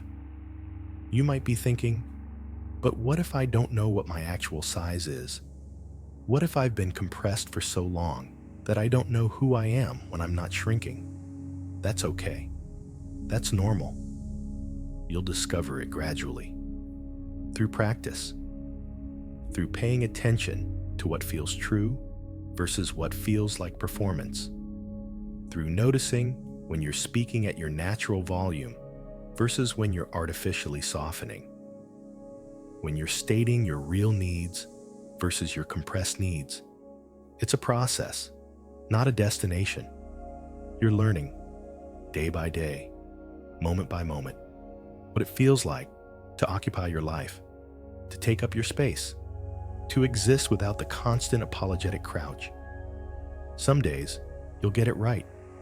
You'll feel yourself standing in your full dimensions, speaking honestly, taking up your space without guilt. And it will feel amazing, freeing, like coming home to yourself. Other days, you'll fall back into old patterns. You'll catch yourself apologizing for existing, making yourself small, compressing to fit into someone else's comfort zone. And that's okay too. That's not failure. That's just how unlearning happens, in fits and starts, in progress and regression, in gradual forward movement. Be patient with yourself. You've been practicing smallness for a very long time. This new relationship with space, this fullness, it takes practice too. It takes time to build the muscle of occupying your actual size. Time to trust that the world won't end when you stop apologizing. Time to discover who you are when you're not compressed, but you're doing it right now. As you lie here breathing, as you let these words settle into you, as you imagine what it could feel like to live differently, you're already beginning, already shifting, already moving toward fullness. Tomorrow, and the day after, and the day after that, you'll practice, you'll try, you'll stumble and recover and try again. And slowly, so slowly, you might not even notice at first, you'll become someone who lives at their actual size, who takes up their actual space, who exists without apology. And that person, that full-sized version of you, they're going to change everything. Not because they're perfect or healed or fixed, but because they're real, because they're here, because they finally stop shrinking. Let your breathing deepen now, your body growing heavier, knowing that this new relationship with space is already yours. You don't have to earn it, don't have to become worthy of it. You just have to practice it, choose it, live into it. Your space is waiting, your full-size life is waiting, and you're ready, even if you're scared. Even if you don't know exactly how, you're ready. Rest now, in your actual dimensions, taking up exactly as much space as you need. Let your breath settle even deeper now. And let's talk about the actual living of this, because understanding is beautiful. Vision is powerful. But at some point, you have to wake up tomorrow morning and actually practice existing without apology. So let's make this concrete. Let's make this real. You're going to slip. You need to know that right now. You're going to wake up tomorrow with all this awareness, all this intention to take up your space, And within an hour, you're going to catch yourself doing the old thing. Apologizing for existing. Making yourself smaller. Compressing to fit into someone else's comfort. And when that happens, when you catch yourself mid-apology or mid-shrinking, this is the moment that matters most. This is where the real work happens. Not in the grand declarations or the perfect performance of fullness, but in these tiny moments of catching yourself, of noticing, of choosing something different. So here's what you do. You pause, right there in the middle of whatever you're doing. You pause and you notice. Oh, I'm doing it again. I'm making myself small. No judgment, no shame, just noticing. Like you're a friendly observer of your own patterns, curious, kind, patient. And then you breathe, one full breath, in and out, giving yourself a tiny moment of space between the old pattern and what comes next. You don't have to fix it perfectly. You don't have to force yourself to suddenly be different. Just breathe, create a gap. And in that gap, that tiny space of awareness, you have a choice. You can continue the old pattern if you need to. Sometimes you will need to. Sometimes the situation isn't safe for expansion. Sometimes you genuinely don't have the energy for practicing fullness. And that's okay. This isn't about being perfect. It's about being conscious. But sometimes, maybe more often than you think, in that gap, you'll find you can choose differently. You can say, actually, let me rephrase that, and remove the apology you just gave for no reason. You can uncross your arms and let your body take up its actual space. You can speak your actual thought instead of the softened version you were about to perform. Small corrections, tiny course adjustments, not dramatic transformations. Just small moments of choosing fullness over compression, of choosing truth over performance, of choosing your actual size over your habitual smallness. Let's get specific. Let's walk through some actual scenarios so you know what this looks like in real life. You're at work. Someone asks you a question, and you start to answer with, "I'm sorry, I might be wrong, but..." And you catch yourself right there, mid-sentence. You've already said, "I'm sorry," but you haven't finished the thought yet. Pause, breathe, and then either continue with the softened version because you need to right now, or, "Actually, let me start that again. Here's what I think." Not making a big deal of it, not explaining why you're rephrasing, just correcting course, claiming your perspective without the preemptive apology. Or you're walking down a hallway and someone is coming toward you. Your automatic response is to shrink to the side, make yourself smaller. Give them most of the space while you compress yourself to the margin. You've done this 10,000 times without thinking. But this time, you notice. You catch yourself starting to shrink, and you pause. You stay at your actual width.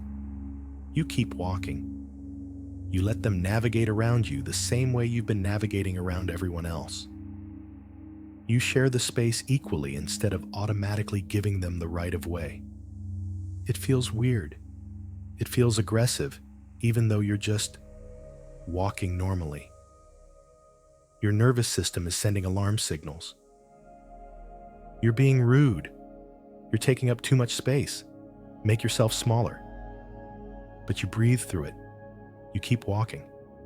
And nothing terrible happens. They move. You move. You both fit. Because the hallway was always big enough for both of you at your actual sizes. Or someone asks you to do something. Take on an extra project. Cover their shift. Listen to their problems when you don't have the emotional capacity. Your automatic response is yes. Always yes. Yes, because saying no feels like taking up too much space, like being too demanding, like being difficult. But you catch yourself before you say yes. You pause. You check in with yourself. Do I actually want to do this? Do I have the time, the energy, the genuine desire? And if the answer is no, you practice saying it. I can't do that. That doesn't work for me. No. And your body floods with anxiety. Your mind races with justifications you should give. Explanations that would make your no more acceptable. Apologies for being so difficult. But you breathe through that too. You let the no stand. Simple. Complete. Without explanation. Will they be disappointed? Maybe. Will they push back? Possibly. Will they think you're selfish? Some might. And that's hard. That activates every old fear about being too much. But you're learning something crucial. Their disappointment is not your emergency. Their discomfort with your boundaries is not your responsibility to fix. You can care about them and still say no. You can love them and still have limits. You can be a good person and still take up your space. Here's another scenario. You're in a conversation and someone says something you disagree with. Your automatic response is silence, going along, not making waves, not taking up ideological space with your different perspective. But you catch yourself choosing silence when you actually have something to say. You pause, you breathe, and then you practice speaking. I see it differently. Not attacking them, not making them wrong, just offering your perspective. Taking up space in the conversation with your actual thoughts instead of performing agreement. They might get defensive, might dismiss you, might suggest you don't understand, or you're being too sensitive, or you should just lighten up. And that's uncomfortable. But you're learning. Your perspective doesn't need their validation to be valid. Your thoughts don't need their agreement to matter. You're allowed to see things differently and say so. Or you're with someone you love and they're doing something that bothers you. Something small maybe, but it bothers you. Your automatic response is to stay quiet, to not make a big deal out of it, to compress your irritation or disappointment or need into something small and manageable that doesn't disrupt their comfort. But you catch yourself compressing. You pause, you breathe, and you practice speaking your truth. Hey, when you do that, it bothers me. Could we talk about it? Not aggressively, not making them the bad guy, but taking up space with your needs, letting your experience matter enough to be voiced. They might get defensive, might say you're too sensitive, might suggest you're making a big deal out of nothing. And you'll have to navigate that. But you're learning. Relationships built on you staying silent about what bothers you aren't actually intimate. They're performances, and you're done performing. Now, as you practice these small moments of choosing differently, of catching yourself and course correcting, you're going to notice something. You're going to notice resistance, not just from others, though there will be that too, but from yourself, from the part of you that learned to stay small, to stay safe. That part is going to fight you. It's going to flood you with anxiety when you stop apologizing. It's going to tell you you're being selfish when you say no. It's going to whisper that you're too much when you speak at your normal volume. It's going to try to pull you back into smallness because smallness feels safer, more familiar, more known. And here's what you do with that part. You acknowledge it. You thank it. You recognize that it's trying to protect you, using the only strategy it knows. I know you're scared. I know this feels dangerous. Thank you for trying to keep me safe. But I'm okay. We can do this. We can take up space and survive it. You don't fight that protective part. You don't shame it or try to eliminate it. You just gently show it that there's another way. That fullness is possible. That you can exist at your actual size and be okay. And slowly, through practice, through accumulating experiences of taking up space and surviving, through discovering that the world doesn't end when you stop apologizing, that protective part will start to relax. We'll start to trust that maybe fullness is safe after all. But this takes time. This takes repetition. This takes messing up and trying again, and messing up and trying again, over and over. Until one day, you realize you just spoke your truth without thinking about it. You just said no without anxiety. You just took up your space without noticing you were doing it. That's integration. That's when this stops being a practice you have to consciously remember and starts being just how you are, how you move through the world, your new normal. But until then, you practice every day, multiple times a day, little moments of catching yourself, little moments of choosing differently, little moments of occupying your actual size instead of your habitual smallness. And you're gentle with yourself when you forget, when you fall back into old patterns, when you apologize 3 times before asking a simple question, or compress yourself into the corner of the bus, or say yes when you meant no. You notice, you breathe, you try again next time. Because this isn't about perfection. This isn't about never shrinking again.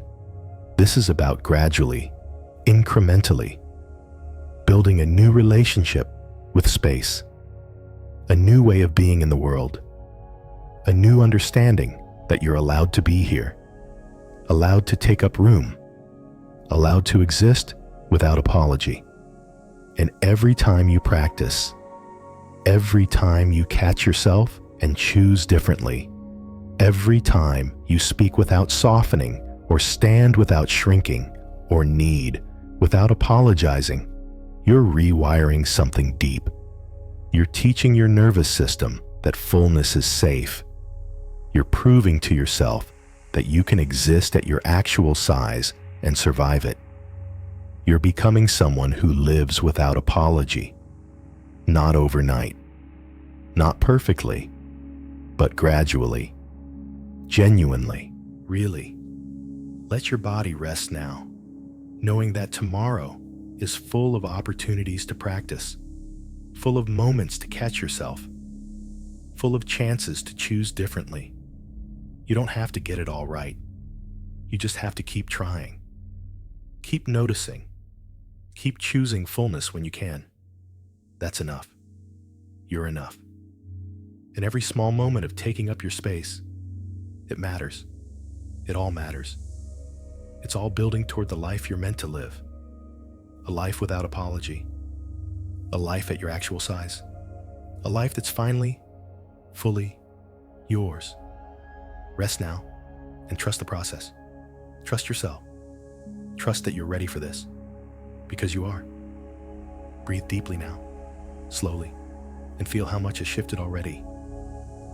Just by being here, just by listening, just by allowing these words to touch something inside you that's been waiting so long to be reminded of its right to exist fully. We're near the end of this journey tonight, and as you drift closer to sleep, I want to talk about something that goes even deeper than practice, deeper than choosing differently, deeper than all the practical ways you'll reclaim your space. I want to talk about the truth that's been here all along. Underneath all the compression, underneath all the apology, underneath all the learned smallness, You were never actually small. Not really. You were just pretending, performing, compressing something vast into something manageable. But the vastness never went away. It was always there, always you, just folded in on itself, waiting. And now, as you begin to unfold, as you start occupying your actual space, you're not becoming someone new. You're not transforming into a different person. You're just remembering, coming home, returning to what you've always been underneath the performance. Feel that now. Feel the part of you that was never small, the part that watched you apologizing and knew it was unnecessary, the part that felt you shrinking and longed to expand, the part that stayed intact, stayed whole, stayed full-sized even while you compressed yourself around it. That part is you, the real you, the you that existed before anyone taught you to be smaller, the you that will exist after all these patterns finally fall away, the you that's been here all along, patient, waiting, ready to be lived. And here's what I want you to understand. This isn't about permission anymore. This isn't about proving you deserve to take up space or convincing yourself you're allowed to exist fully. This is about recognition, about seeing what's true, about acknowledging what's always been true. You don't need permission to take up space, because you already are space. You are the room in which your life happens. You are the field in which all your experiences arise. You are not a small thing trying to justify its existence in a vast universe. You are the universe expressing itself as this particular human form. That's not metaphor. That's not spiritual bypassing. That's literally what you are, made of stardust, animated by the same energy that moves galaxies, conscious in the same way the universe is conscious. You are not separate from existence. You are existence, experiencing itself as you. And existence doesn't apologize. Life doesn't shrink. Consciousness doesn't compress itself to be more acceptable. It simply is. Fully. Completely. Without negotiation. That's what you are underneath all the learned patterns. That's what's been here all along. That fullness. That completeness. That unapologetic existence. You didn't have to earn it. You didn't have to become worthy of it. You've been it this whole time. All you had to do, all you've been doing this whole journey is remember. Remove the layers of conditioning that made you forget. Peel back the beliefs that convinced you you were small. Dissolve the patterns that kept you compressed. And as those layers fall away, as you remember what you actually are, something interesting happens. The fear starts to dissolve too. Because the fear was never about you being too much. The fear was about the mismatch, the exhausting tension of being vast while pretending to be small, of being infinite while trying to fit into finite boxes, of being whole while performing fragmentation. When you stop pretending, when you allow yourself to exist at your actual dimensions, there's relief. Not because you finally become acceptable, but because you've stopped doing the impossible work of being less than what you are. Your body knows this. Feel it now. The relaxation that comes when you stop compressing. The deep exhale of finally, letting yourself expand into your natural size. Your muscles releasing tension they've held for years. Your breath going deeper than it's gone in so long. Your nervous system settling into a safety it forgot was possible. This is what it feels like to come home to yourself. Not to some idealized future self. Not to a better version you're working toward. but to what you've always been, to your actual size, your actual nature, your actual self. And from here, from this place of remembering what you are, everything changes. Not because you're trying to change, not because you're forcing yourself to be different, but because you're finally aligned with truth, finally living from what's real instead of what's performed. You speak, and your voice comes from this deeper place, not from the careful calculation of what's acceptable, but from the simple truth of what you think, what you feel, what you know. And there's a power in that, a groundedness, an authority that doesn't need to justify itself because it's coming from what's actually true.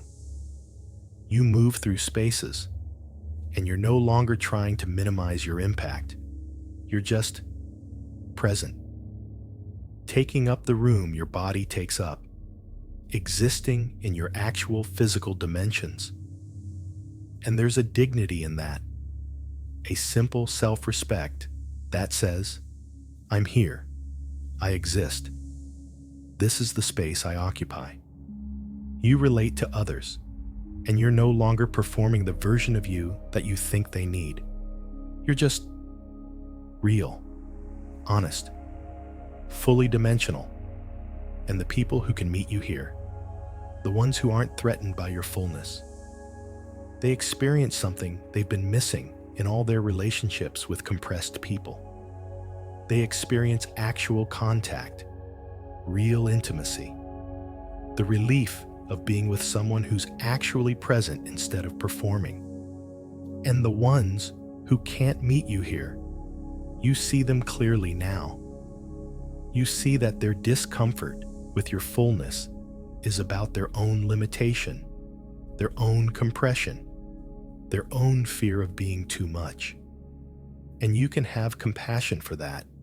You can wish them well, but you don't shrink to accommodate it anymore, because you know now. Your smallness doesn't help them. It just reinforces the lie that smallness is required. Your expansion, your fullness, your refusal to apologize for existing, that's the real gift. That's what invites others into their own fullness. That's what creates permission for everyone to stop pretending and start being real. This is what integration actually means. Not perfect practice, not never shrinking again, but living from a deep knowing that you don't need to be smaller than you are, that your actual size is exactly right, that you belong here, fully, completely, without apology. And from that knowing, you make different choices.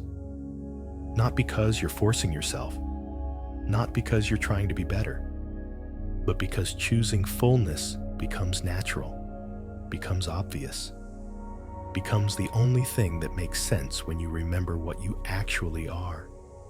You're lying here right now, in the darkness, breathing, existing, and you're taking up space. The space your body takes up on this surface. The space your breath takes up as it moves in and out. The space your presence takes up in the world. And none of that requires justification. None of that needs permission. It's just what is, what's real, what's true. And tomorrow, when you wake, you'll take up space then too. Maybe consciously at first, maybe with practice and effort and remembering. But gradually, it will become automatic, natural, just how you are. You'll speak, and your voice will be at its natural volume. You'll need something, and you'll state it clearly. You'll disagree, and you'll say so.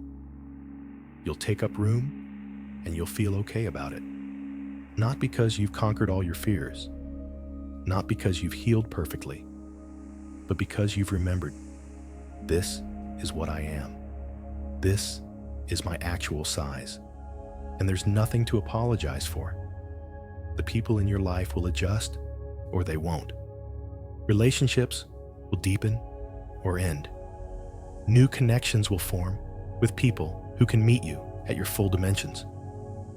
And all of it will be exactly what's supposed to happen. Because you're finally real, finally here, finally living from truth instead of performance. And underneath all of this, underneath the practice and the choices and the relationships and the daily navigation of taking up space, there's this: peace. The deep peace of finally being aligned with what you are, of not fighting yourself anymore, of not trying to be smaller or different or more acceptable, just being fully, completely, without apology. That peace is yours. It's been yours all along. You just had to remember. You just had to stop compressing long enough to feel it, to recognize it, to come home to it. And now, as you drift closer to sleep, as your breath slows and your body grows heavy and the day releases its grip on you, you can rest in that peace. You can let it hold you.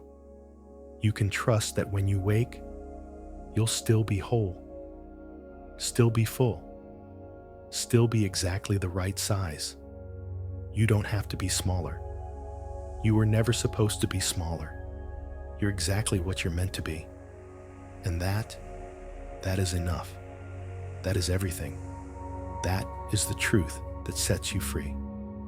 Rest now in your fullness, knowing that the space you occupy is yours, has always been yours, will always be yours. No one can take it away. No one gets to tell you you're too much, because you're not too much. You're not too little. You're exactly, perfectly, completely what you are. And what you are is allowed to be here, allowed to exist, allowed to take up space, not because you earned it, not because you deserve it, but because you are it.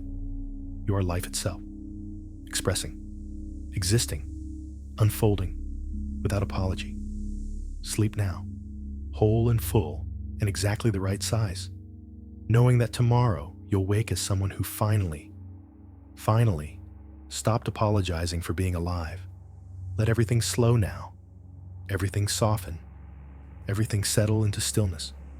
Your breath, notice how it's moving, so gently, in and out, without effort, without thinking, just breathing, naturally, fully, taking up exactly the space it needs, in your lungs, in your body, in this moment.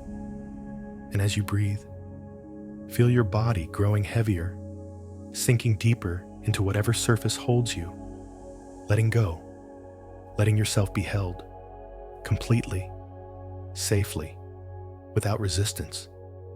There's nothing more you need to do tonight, nothing more to understand, nothing more to practice. You've done enough. You've listened, you've opened, you've remembered, and now it's time to simply rest. Feel your shoulders, so heavy now, releasing down, away from your ears, melting into relaxation. All that tension you've been carrying, all that effort of holding yourself a certain way, just letting it go, dissolving into the softness of this moment. Your jaw unclenching, your tongue resting easy in your mouth, your forehead smooth, peaceful, releasing that tiny furrow between your brows, all the muscles of your face softening, relaxing, as if someone is gently smoothing away every bit of tension, every bit of holding. And your arms, heavy, so heavy, resting wherever they rest, palms open or closed, it doesn't matter, just heavy, relaxed. No need to move them, no need to adjust, just letting them be, exactly as they are.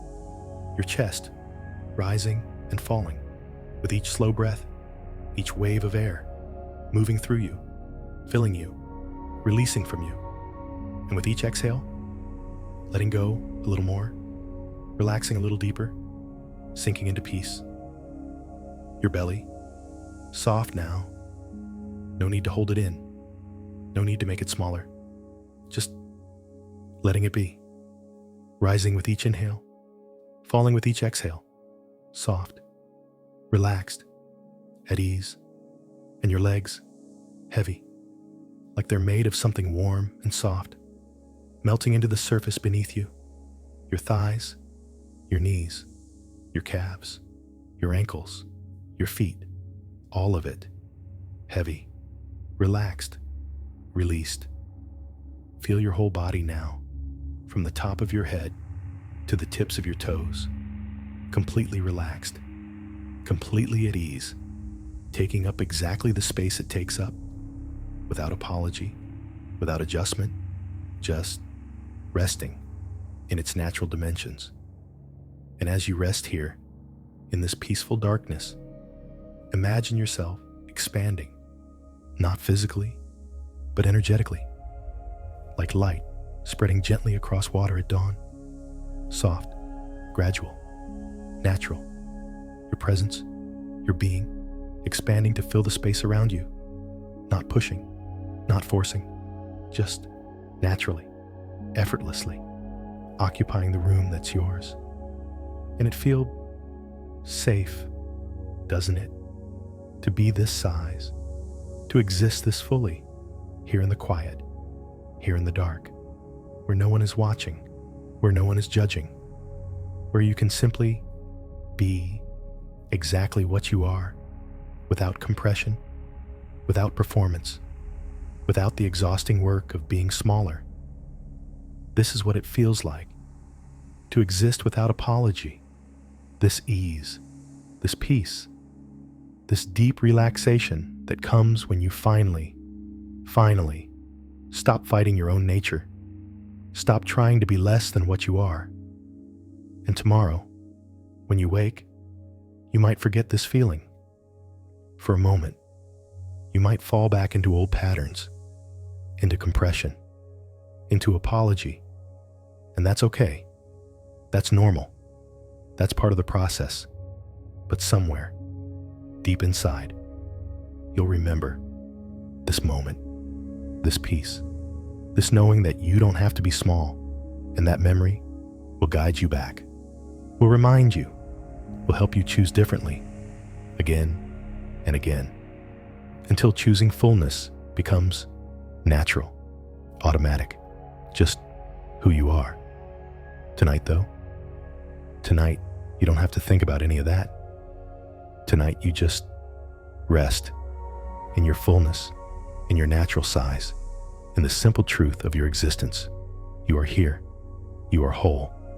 You are exactly the right amount of space and the universe. This vast, infinite intelligence, it celebrates your presence. It needs your fullness. It created you exactly as you are and called it good.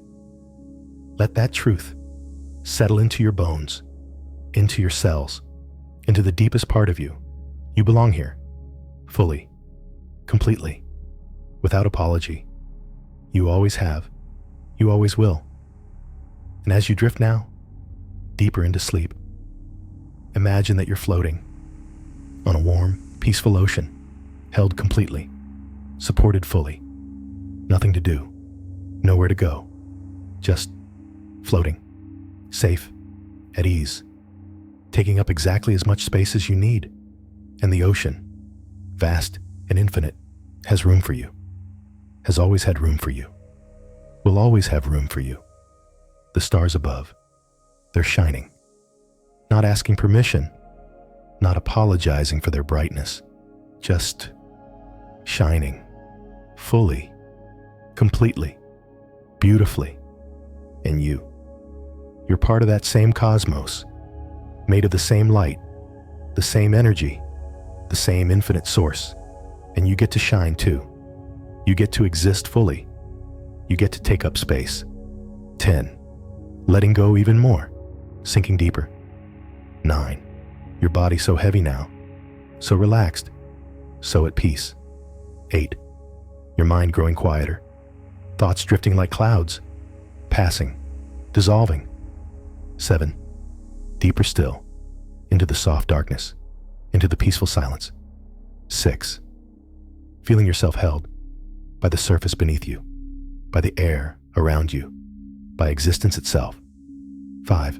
So safe, so comfortable, so completely at ease. 4. Drifting, floating, releasing everything. 3. Almost asleep now, consciousness fading, dissolving into rest. 2. So peaceful, so quiet, so still. 1. Letting go completely now, surrendering to sleep, to peace, to the deep rest that comes when you finally stop apologizing for being alive. You don't need permission to sleep. You don't need permission to rest. You don't need permission to exist. You just are, and that is enough. That has always been enough. That will always be enough. Sleep now, whole, full, exactly the right size, taking up exactly the space you're meant to take up, without apology, without guilt, without fear. Sleep, and know that when you wake, the space will still be yours. The permission will still be yours. The fullness will still be yours. You are allowed to be here. You have always been allowed to be here. And nothing can take that away. Rest now, peacefully, deeply, completely, in the simple, beautiful truth of your existence. You are here. You are whole. You are enough. Sleep, and let the universe hold you in all your fullness, in all your beauty, in all your perfect, unapologetic existence. Sleep.